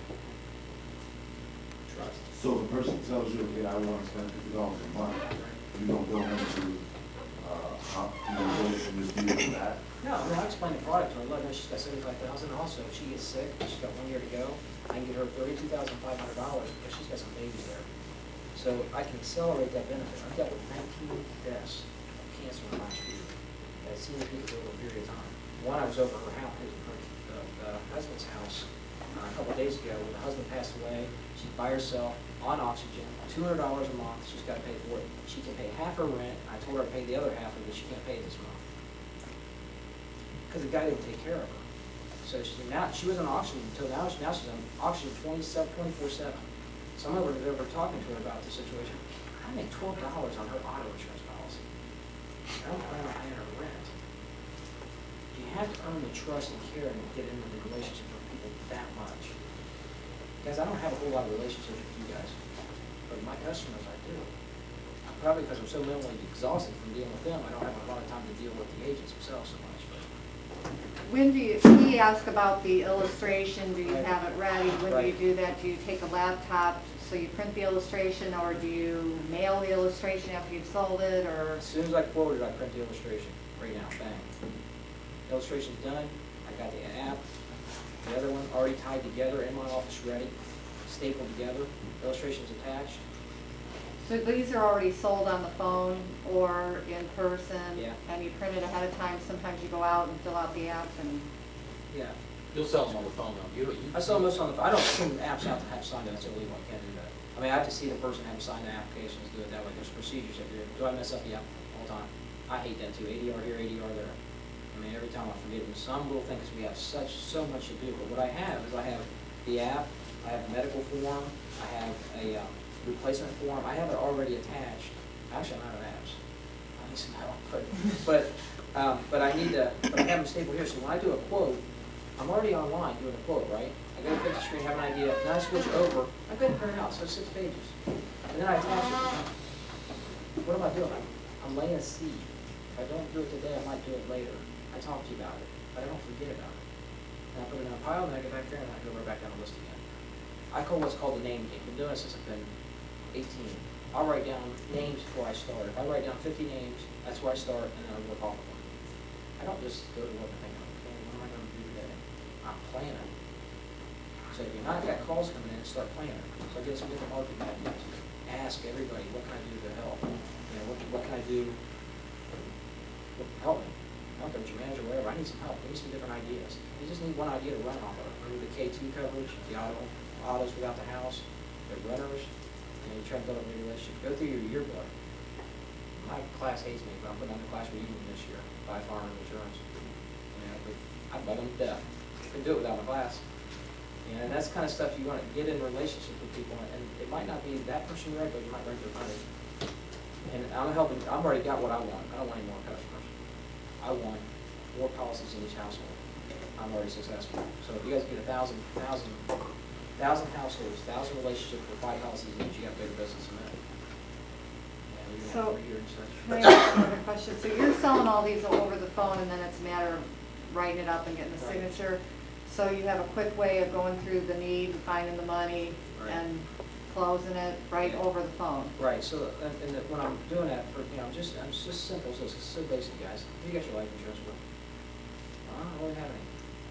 Well, yeah, what's your mortgage right now? Let's at least get enough to cover your mortgage, because if you pass, at least get enough to pay the house off. The wife might not want to stay there, but at least the house is paid off. She can sell the house, go buy a condo, go on with her life, which I would rather my wife do. I'll tell myself, I don't want my wife to be stuck there. She's got no money. She's in trouble. 3 kids by herself. My wife's an attorney. She's fortunate on that, but she's still in trouble. If she's wealthy, she'll do what she wants to do. You know, and as long as I'm here, I can still take care of things. But if I'm not here, that's where I need her to step in. And I keep saying just about the guys, because girls the same thing. Because we got kids. Guys have to pay for a child, you know, or our children are actually in daycare. Right, so we're looking at those needs. Would you do it over the phone though, to someone who maybe is a referral, you know, so you get a lot of referrals from your friends or not? Would you still do it over the phone to someone who doesn't know you, who doesn't know to trust you? Absolutely. Because the first thing, I'll be like this on the phone, okay, you play role, guys, but you know, so-and-so referred, so Julie referred you over, right? That's good, because that's the only way I'm taking my customers now anyway. You know what? You've got the top agency in the state of Ohio. I really appreciate your call. Before I get started though, I'm not real too interested in what you're calling. You know, I build my, right now I'm doing really good, and my whole business is done on relationships. Okay, so what I'm most interested in, make sure you got your auto, home, and life with me. I try to make sure I got everything covered. You don't have to put your life insurance with me, but I want to talk to you about it. Okay, I'm talking to them, I'm giving quotes right over the telephone. Now, I'm going to tell you the good and the bad news. Okay? The good news is this is all it's going to cost you. The bad news is we're going to have to go through a small medical, which I went through a course for the whole day, so I can put a patch between each of them down. It's not that big a deal. We're checking for HIV cells, we're checking to see if you smoke, you know, but that's your whole medical, not a whole bunch of blood tests or anything like that. That's one bad news. The other bad news has to go to your checking account. Do you keep your checking account with that? No, I don't, John. I can't keep my checking account. Or I don't have a checking account. Bingo. Is this the customer I want? So what do you do at that time? I'm not too interested. They want to pay. So what I'm saying is, how do you get out of the call? I'm not too interested in the life policy at that point. But if you're a new agent. So you just bail out? You don't have that. Okay, well, the first thing is we're going to talk to them about can they get a checking account. You do have that. You put an auto policy on, it cancels within 6 months, your retention goes up, and you lose a sales count. If you put a monthly, a policy, life policy on monthly, it stays in force for 7 months, and they cancel, they take all your money back for 7 months. I learned the hard way, really, now I know. The thing is, if you set up on PCP, it stays in force for 3 months and it cancels, you don't get charged back for 3 months. Life bonuses, when you get your life bonus, the policy don't stay in force for 13 months, you get charged back. So pay attention to what you write. So if I write an annual policy, they don't pay the next one, they charge me back my whole bonus. When I write 60 apps in a 3-month period, it's like me writing 120 because I get a 100% bonus. Okay, so but you guys can do that too. And another reason why I'm getting them is because I'm writing on a continuous basis. I got all these policies running through. And then you keep going back to where you're at with them. You're saying I don't have the luxury of. I mean, I don't have the luxury of just choosing because I need the sales car now, I need the clients, Right. whatever. I can't just say I don't want to take it because we don't have a checking account. I would try the first thing to see if they can get a checking account. Because it makes it easier for them. Savings It's actually less expensive. I'm just saying, though, like, if Savings I'm account. calling people on the phone, Right. For new clients, Right. because I don't have a base of clients Right. or whatever to be able to sell life Right. over the phone. Because they don't know me from, At your point, I would write it. And don't feel Okay. bad about it, just write it, because you know what, what's gonna happen is the more you write, the better this practice for you. The more you write, the better you're going to have it. okay, being at university town, I have a lot of like graduate students, Right. maybe 25 to 30 years Right. old, single, live in an apartment. Right. The need, would you say the need being maybe student loans? I'm just trying to find a need for Well- them. They're not married, they don't have anything. The only need at that point is final expense, extremely more life. I wish we had a better $10,000 policy, for whole life, because we have to rate a table D on it, but it's better than nothing. And you know what, a lot of people say we get cheaper somewhere else. You know how many people tell me they can get, I probably do it well somewhere else, but how many people got it? Probably 2%. I don't even want you guys to raise your hand here. I mean, it's nice to be able to say, I can get it somewhere else, but here's what we're talking about. I don't care if it costs you $200. Get it now, if you want to get somewhere else later, fine. They won't get to it. They're just too busy doing their own things. So if you got one, always quote fixed premium whole life right off the bat at $10,000. Okay? You know what, we get it all together, I get your auto, home, and life, and I got enough to pay for final expenses, about $10,000. Over age 50, you can write down the lowest $5,000. Is that right? I think so. Yeah. Well, you can do a Premier Whole Life for 25, it's just John doesn't. I don't understand Premier expensive, but the thing, Premier Whole Life's expensive. It's a pretty expensive product. So, and I don't understand it. So I'm looking at that, I'm looking at somebody, I told somebody 25,000, I want to sell them 25,000 at that price, I'd rather put 100,000 phone, tell them invest the difference into a mutual fund or something like that at this point. Always look, not just today, it's 5, 10, 15, 20 years in your customers' lives. Look at inflation. The 100,000 you write today is only going to be about the same amount as 55,000 later. Well, you guys, when you're looking at it, you're saying, what is it going to do for sale? I'm telling people this. They're like, whoa. You know what I'm saying? You want to get my mind. You guys don't want to get my mind. I'm dizzy, man. So, but the thing is, I'm running numbers continuously on how we can, what do I have to do? Like when I set this contest up, I figured out what I had to do each month. I knew the contest is coming. I know they're always going to have a fall contest, so do you now. So plan for it. You can start two weeks early, be always ready for it. Anybody's been in this business, they're always doing it. There's no secret to it. So plan for it. You're like, well, why do I want to do that? To grow, not only for the Jamaica trip, not always so you. I'm sorry. Go ahead. I was just gonna say, just on a single auto, or someone calls you on an auto, you throw a $10,000 life on there and put it on easy pay, is that what you're doing? Yeah, you can do that. I think that's what I'm saying, especially for the newer agents. Man, I wish I had that. Because before, you had 1 month down, 1 month on deposits. What a nightmare that always being traumatic, or traumatic, you call it. What'd you say, John? Traumatic, thank you. Easy pay now. But the thing is now, we're coming 45 days ahead of time, right? So, say, look, I can do it all under 1 monthly billing. Yeah, but New World Life That's will your, advance. that's your ballgame right there. New World Life will not advance easy pay there, right? Yes, it will. Yeah, they It's do. on Well, they did If for it's- Natick, because that's what Jackie Miller used to always do. She wouldn't sell an auto without a small life. But we need She to, got advanced on everything. we need to look into that, Rick, because if they're writing easy pay and they are canceling in 7 months, are they gonna get charged back? It's Well, if something they we get can look at. advanced. If we can get advanced, because if they're not looking at it as a monthly billing, because a direct monthly billing, it's on easy pay, well, that's But- it, guys, well, you guys. This is so easy. I can tell you, Chromatic regular monthly billing, New World Life advanced 8 months on that. Okay, so that you're gonna. Because the system couldn't tell whether it was BCP or not. They just had one code and it's an advanced code. So if it's that way, then we can do it either way. That's your program right there. Easy pay, one bill, for a customer in your position. I got you covered on everything. The $100,000, you're like, well, why does it push me $100,000? The accelerated death benefit. If they're sick, where's your income coming out? They have disability. You're asking for, well, John, I've got disability. If they're up on their ballgame, then they know what they're doing. When you say great, this is just my job to ask you. So like how you suggested for me, if I sell like a 10,000 premium, then you stay and then down the road, when you get married, or whatever, then we're adding on to, or we're just writing another policy at that time then? I mean, as being a graduate college student or whatever. Well, you said something genius there that you need to catch up on. You go 5 years down in your life and you said, well, when you get married, what's changing? What if they get sick between here and there? Susie, something you mentioned that you're writing graduate students too. And if you're writing graduate students, you might 100 or 150,000, 10-year, 20-year term for the same premium, you might get 10,000 whole life policy. And you give them this. And if they say, well, I'm not gonna die, I'm sure in the newspaper. I say, I agree with you, but you know what, I'll cut you in position, is if you get sick and you are terminally ill, and Leslie, right?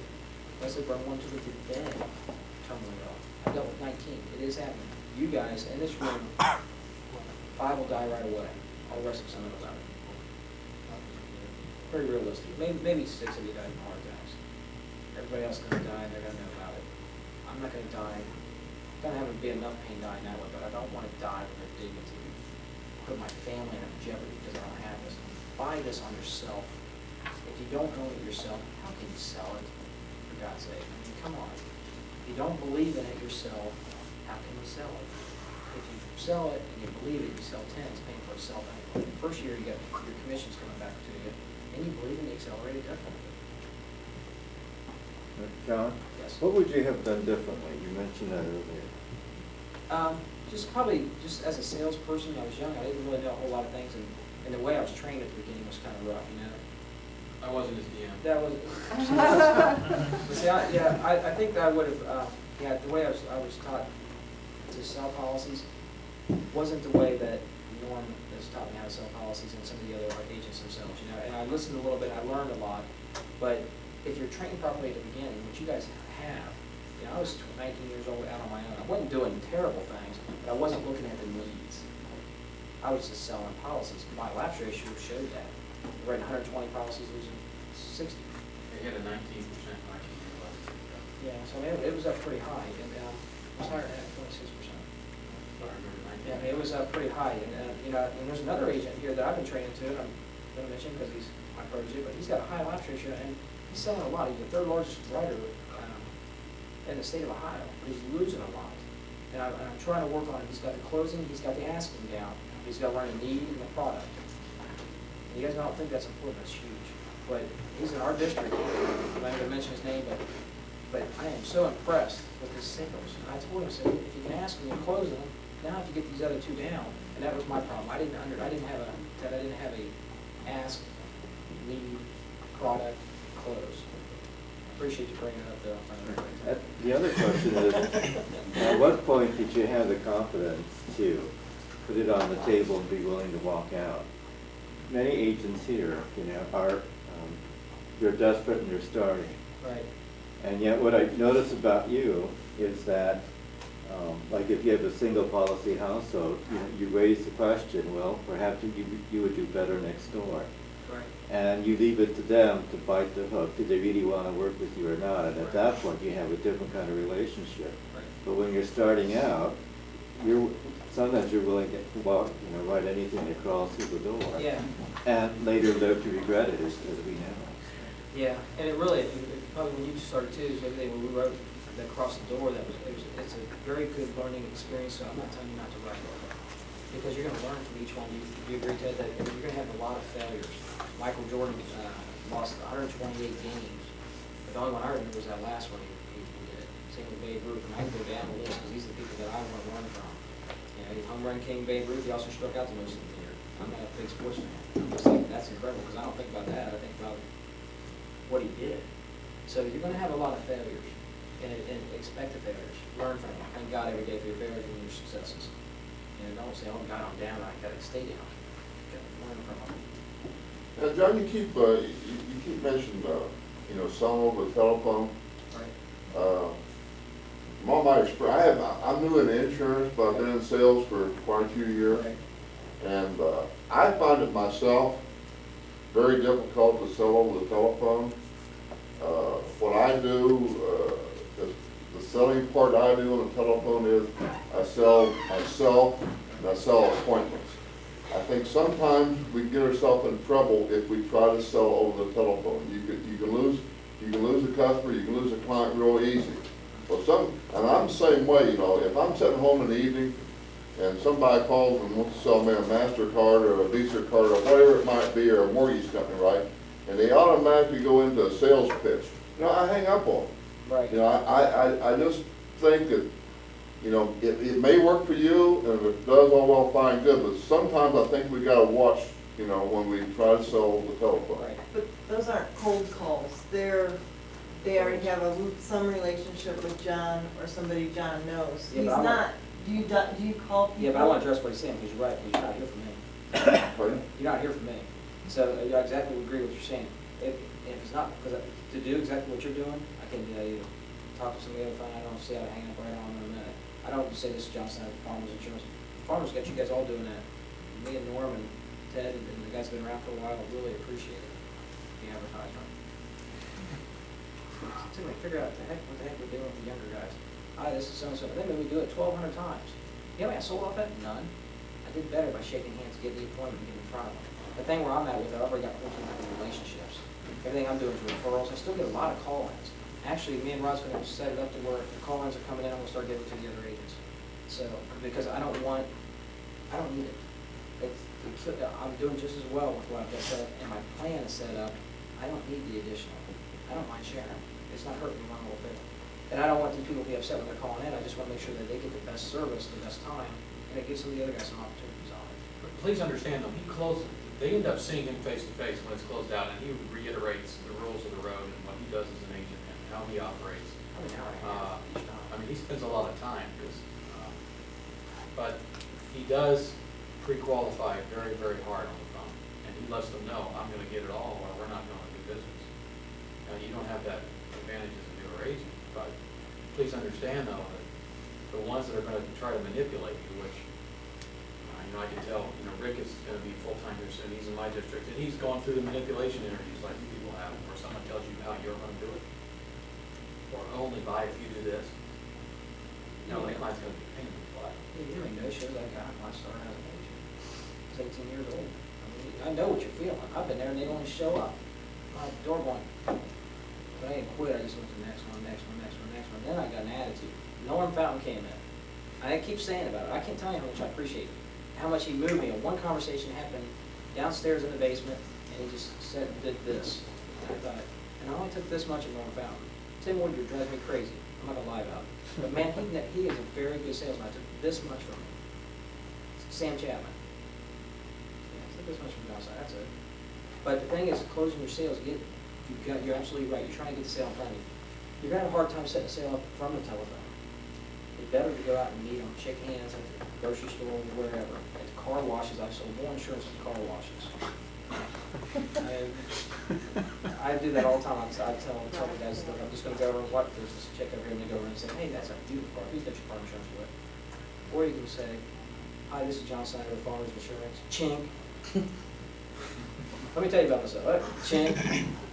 Right? If you get out here and look at the car, they see you.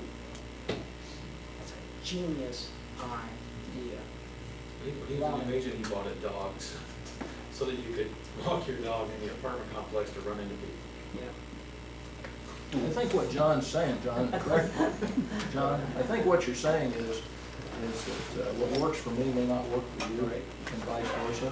But if you steal an idea from me, or I steal an idea from you, and that's why I'm sitting here, is to listen to what you do. So if I can get that little bit from you, it may make a difference in selling 10 more apps or 12 more apps. The difference between John and I, John sells a hell of a lot of applications. My problem is, I don't sell near enough applications. What I go for is something that's more in the line of the great big policy and the great big hit.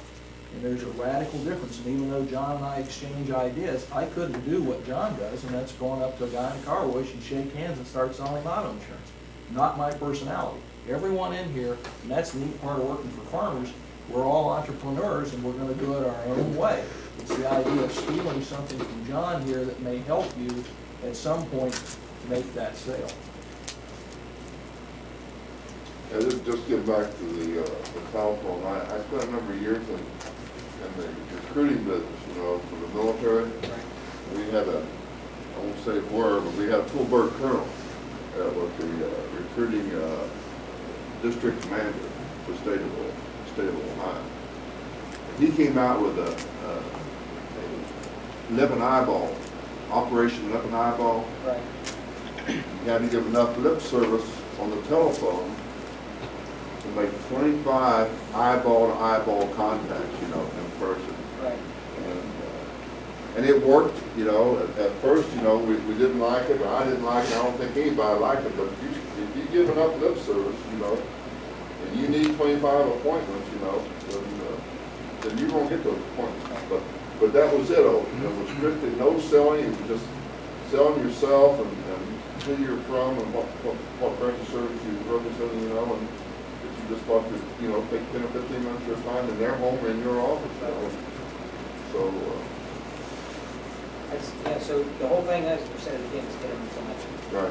You go to my bank, I got all insurance.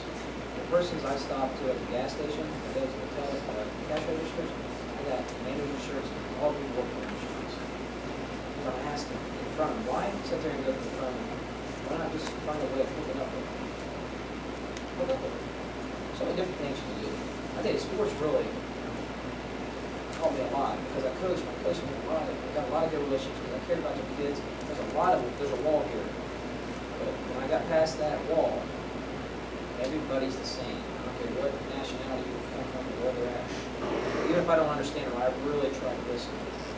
So God gave me 2 years. I don't know if I use this one too much, but really listen. You learn a lot of skills. You might even hear a social media problem. That's the call you want to make. That's the call you want to make, a referral. Know somebody, Hey, I spoke with Joe, and Joe told me it was okay to give you a call. Hi, this is Jim, and I'm going through the phone book. I did this one time, everybody named John Snyder called. Hi, this is John Snyder. How you doing? What? Well, I'm an insurance man, I figured I'd go through everybody John Snyder. I did that. I also did this at the region here. I called everybody at the region. I had a call from the region, told me to quit doing it. I was trying to come up with every kind of idea. So the marketing is just that. Everybody's going to have their own special marketing plan. Go with it. Nothing's dumb. If it works, use it. If it's not working, change it. And it's just going to be the community. Change your time. Think differently. Care about it. But yeah, and if your market is a different market, I heard one's a renter's market, one's a student market. That's a tight market. Is it going to be a long-term market? Where's this market going? But it's not bad to use that market to get to people in Pickerington, Worthington, Westernville, Indiana. And I'll tell you, in these areas, they're having a tough time. I'm not having a tough time. We're growing 300 policies. I talked to one agent to make money as growing one. Because everybody's intelligent beyond no one. Beyond the average. Is that what they do up there? I don't know, that's a good question. But it's. Johnny's got a question. You mentioned something, you had the replacement forms table to your application. It leads me to the next question. What percentage of your new sales are replacement? Probably 30%. I'm creating a lot of new ones. Not a lot of new needs. I'm looking for a lot of new needs. About 30% of replacements. I do not want to replace something that is at it, it's already good, just the benefit. But if I'm looking at a need that's shot, like there's a $50,000 plan, maybe $250, I'll replace it. I'm not gonna change whole life to whole life. What I'll do is, if I got a whole life, I might try to add on term. That's not a replacement scenario, but I always have the forms ready. I always have the accelerated death benefit with me. I always have the secure discounts. So what I've got a lot to talk about. Instead of just talking about price, coverage. That makes sense. That help you guys a little bit on that? Could you talk a little bit about closing, as far as in my situation, I told you I'm in some guy's apartment, the automobile, the renters, trying to get past, hemming and hawing, well, yeah, I'll call you back, when if you leave there without the application signed, that's, it's not gonna happen. Great.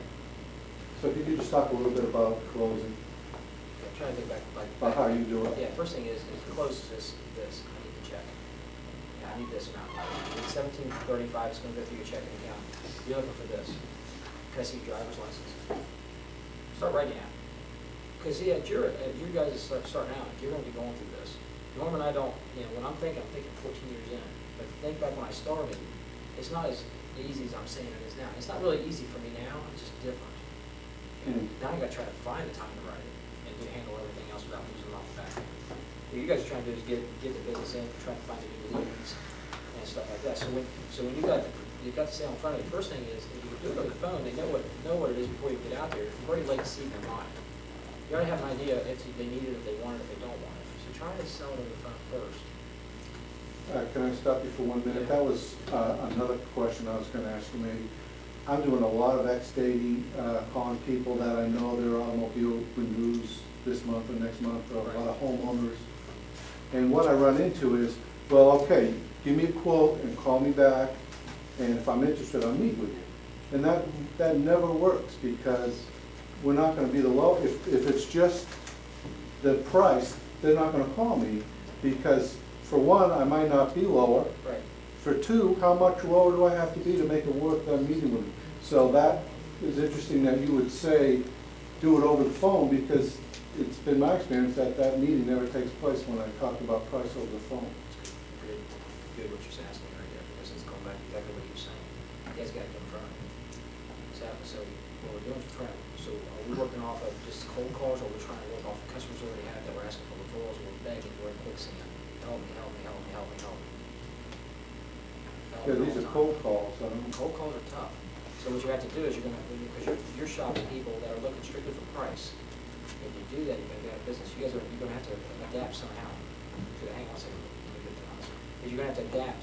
What's your name? I'm sorry. Rick. Rick. Okay. He's in your district. Okay, Rick, how you doing? So Rick, yeah, and I got a real concern, interest in you doing well. Things do well, you're doing well, I do well, it kind of works out good. But this is what I would do, Rick. This also is I would go into that house. Before I start, I'd try to quote it over the telephone. He says, well, let me see your prices. Okay, well, let me see your prices. Let me see your coverages. I need you to fax over a copy of your auto policy and your homeowner's policy. And who do you have your life insurance with? What's for something? When was the last time he was out there to see you? Because what I'm interested in doing is building up a relationship with my customers. And that's why I'm cold calling. That's why I'm actually making this phone call. I'm a nice guy, you're gonna like me. I like what I do.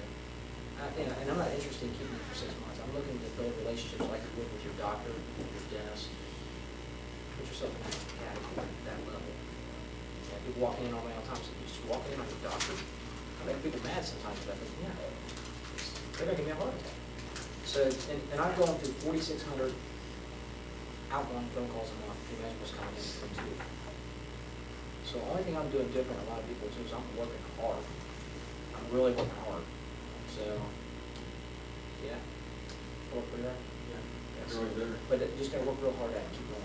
I have a comment to respond to that question, because I think it's important to most here, is that I found when I started out, in the long run, I picked up the best accounts I had from cold calling. You did? And from X-dating. And when people are price conscious, the key is you need certain factual information for the quote. That is not the sale. What you have to ask is really, when did you see your last agent? How do you feel about your current company? It's those emotional feelings, or your coverages or whatever, that will begin to tease out, is this person really worth seeing or not? And it will also jar them to start thinking in another way, to disturb them. Ted, how'd you get your list to make the phone calls? What did you do to get them? The phone book, and I looked at, those areas that I wanted to market, it were primarily homeowners, and then I just did it from You there. start calling on each one? Yeah, it was really stupid. I did everything my DM told me to do. That's probably the only one that's made it that, yeah, everybody does it differently, but, like, on my side of it, it's a little different, but Ted's idea is that if it worked for Ted, just do exactly what Ted did, do exactly what I did, do exactly what Norm did. Well, here, well, there you go, all kinds of different marketing ideas. I also have like a little bit background of telemarketing. Right. And one thing I realized, is when you cold call, it's kind of hard to make sales over the phone. Right. But the main thing is you cold call not to make the sale. You cold call to get in front of the person. Right. So that's basically what you do. Once you cold call, set up the appointment to go see the person. I mean, who cares if your prices are higher? Basically, what you're gonna go in there and do is gonna sell yourself, sell the product. Yeah, your policy might be higher, but tell them what coverage you're gonna give compared to what the other agent. And that's probably how you can get them there. Once the other agent comes by, you can call them back. They know who you are, they know what you look like. And that's for the telemarketers, see what I'm saying? So you guys just pick up another idea, just do it. Well, John, it sounds to me like what you're saying is that you really bring, the value added is overused these days, but it sounds like what you do is you really try to bring that in front of the person. We all make value judgments every day, from the clothes we wear to the food we eat, to the cars we drive. Right. And if price were everything, we'd all drive Yugos, and you've heard that kind of thing before. That's a good one, I use that on it. But it sounds like that's what you're saying, is you bring the value to them, and it really, people will pay more if they perceive a value. In a relationship, it's hard to break a relationship. You ever broke up with your girlfriends? Ow. That's what I want them to feel when they leave. When they leave, usually they fax it because they don't want to talk to me. Because I will say, I cannot believe that you're leaving. It's bothering me. How many am I stealing? Done. What Ted brought up in terms of the emotional, the questions you asked, bringing up the emotions, and you touched on it as well, that will get you the sale, because you redirect their thinking when you talk about the coverage. And Norm does that a lot too, like, why did you pick that coverage? What is your property damage liability? And then you're silent. Then they start thinking about, well, no one can answer that. Right. And it takes it away from price. So when the more you sell, the better you're going to get at it. Like, you can do it over the phone because you've done it for so many years, and you know the hot buttons, and you know how to get them away from the price issue, and you're leading the conversation. And it's got to be a transition from, are you in control, or are they in control? And some of it just comes from failing and from making mistakes and losing the sales. But you do get better. The more you know, the better you get. Every client that all of you have now, that you don't have life insurance on, you should get on the phone and call them and apologize. I'm not being smart like you, I'm just saying, you should call them and say, I'm sorry, but somewhere along the way, we forgot to talk about life insurance. We got to schedule a time to get together and take care of it, because I'm not doing my job. What are they going to say? No, it's okay where I'm at? Well, I don't know that. We reviewed your auto, we found weakness. We made changes to your homeowners, we found weakness. I'm not going to assume that your family's going to stay in the house because you think it's okay. When can we get together and handle it? You guys ever watch Zig Ziglar or go or read any of these books or any of these tapes, what Rod's referring to is the I'm sorry close. You're actually closing right in the phone call. You agree, Rod? Yeah, because it's more difficult for them to say no when you're apologizing. Right. And it is an issue, because if that guy dies on the way, and as John says, if you haven't figured out key things with him, and I'm not stealing your show, but to recap, one, it's all emotion with him. It's personal.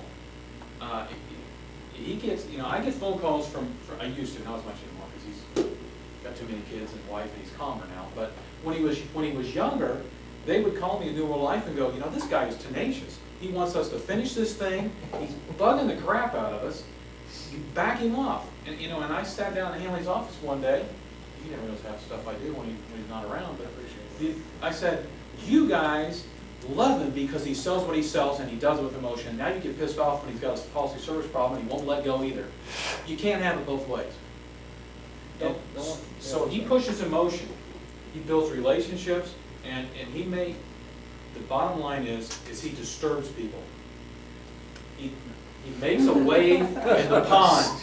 No, I mean, he disturbs them from the standpoint, as he said earlier, he makes a wave in the pond. They think everything's okay, and all of a sudden he's shaking it up. And with your client, you need to say, hey, let's just make sure it's okay. I just want to make sure it's okay. If it is, fine. If it's not, you know, I don't really care where you buy it. I hope you buy it from me, but that's not the issue here. Let's make sure it's okay. Because when you don't have money, you don't have any options. When you do, you got options. And we try to make it too hard. I don't think you need to get into some long bamboozled bullshit approach. I think you need to deal with emotion. Let's make sure it's all right. Because you know what? You sell auto insurance because once every 7 years, statistically, they're probably going to have a claim. You sell fire insurance because 1 out of 11 years they're going to probably have a fire loss. Let me break it to you. Every single person you got now is going to be dead. If they're not, I want to know who they are, and maybe I can be one of the chosen. But the issue is, you need to make them aware of that. I mean, it's a certainty. But the problem is that we try to sell life insurance like we sell auto insurance. Life insurance is emotion. Life insurance is, what are you going to do with your family? It's not price. You don't care. You don't care. And that's the biggest thing. Everybody goes, why is Snyder so mad? Because sit in his office for an hour and just watch. He bugs the living hell out of people about it. Every single person he talks to on the phone, that's a compliment.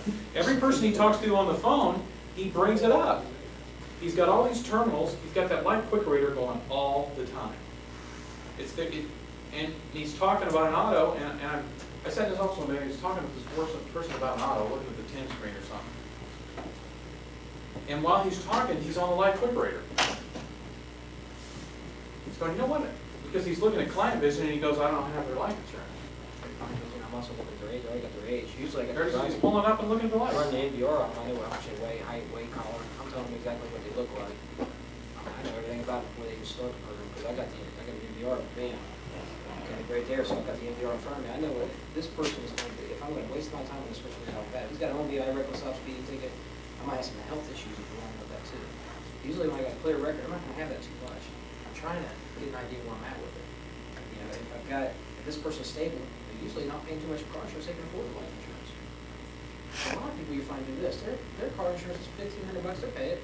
$15 for life insurance, what? $15 for, what would put the auto home discount on there? That money will save enough to pay for this cost, but I need it all. I'm gonna make sure I do your job properly for you. So we need to change the way you're handling things. I can do that because of the amount of money I'm making now. Before, I couldn't do that. Yeah, right now, that's where I'm going, so maybe a little bit down. Right now, what you guys are just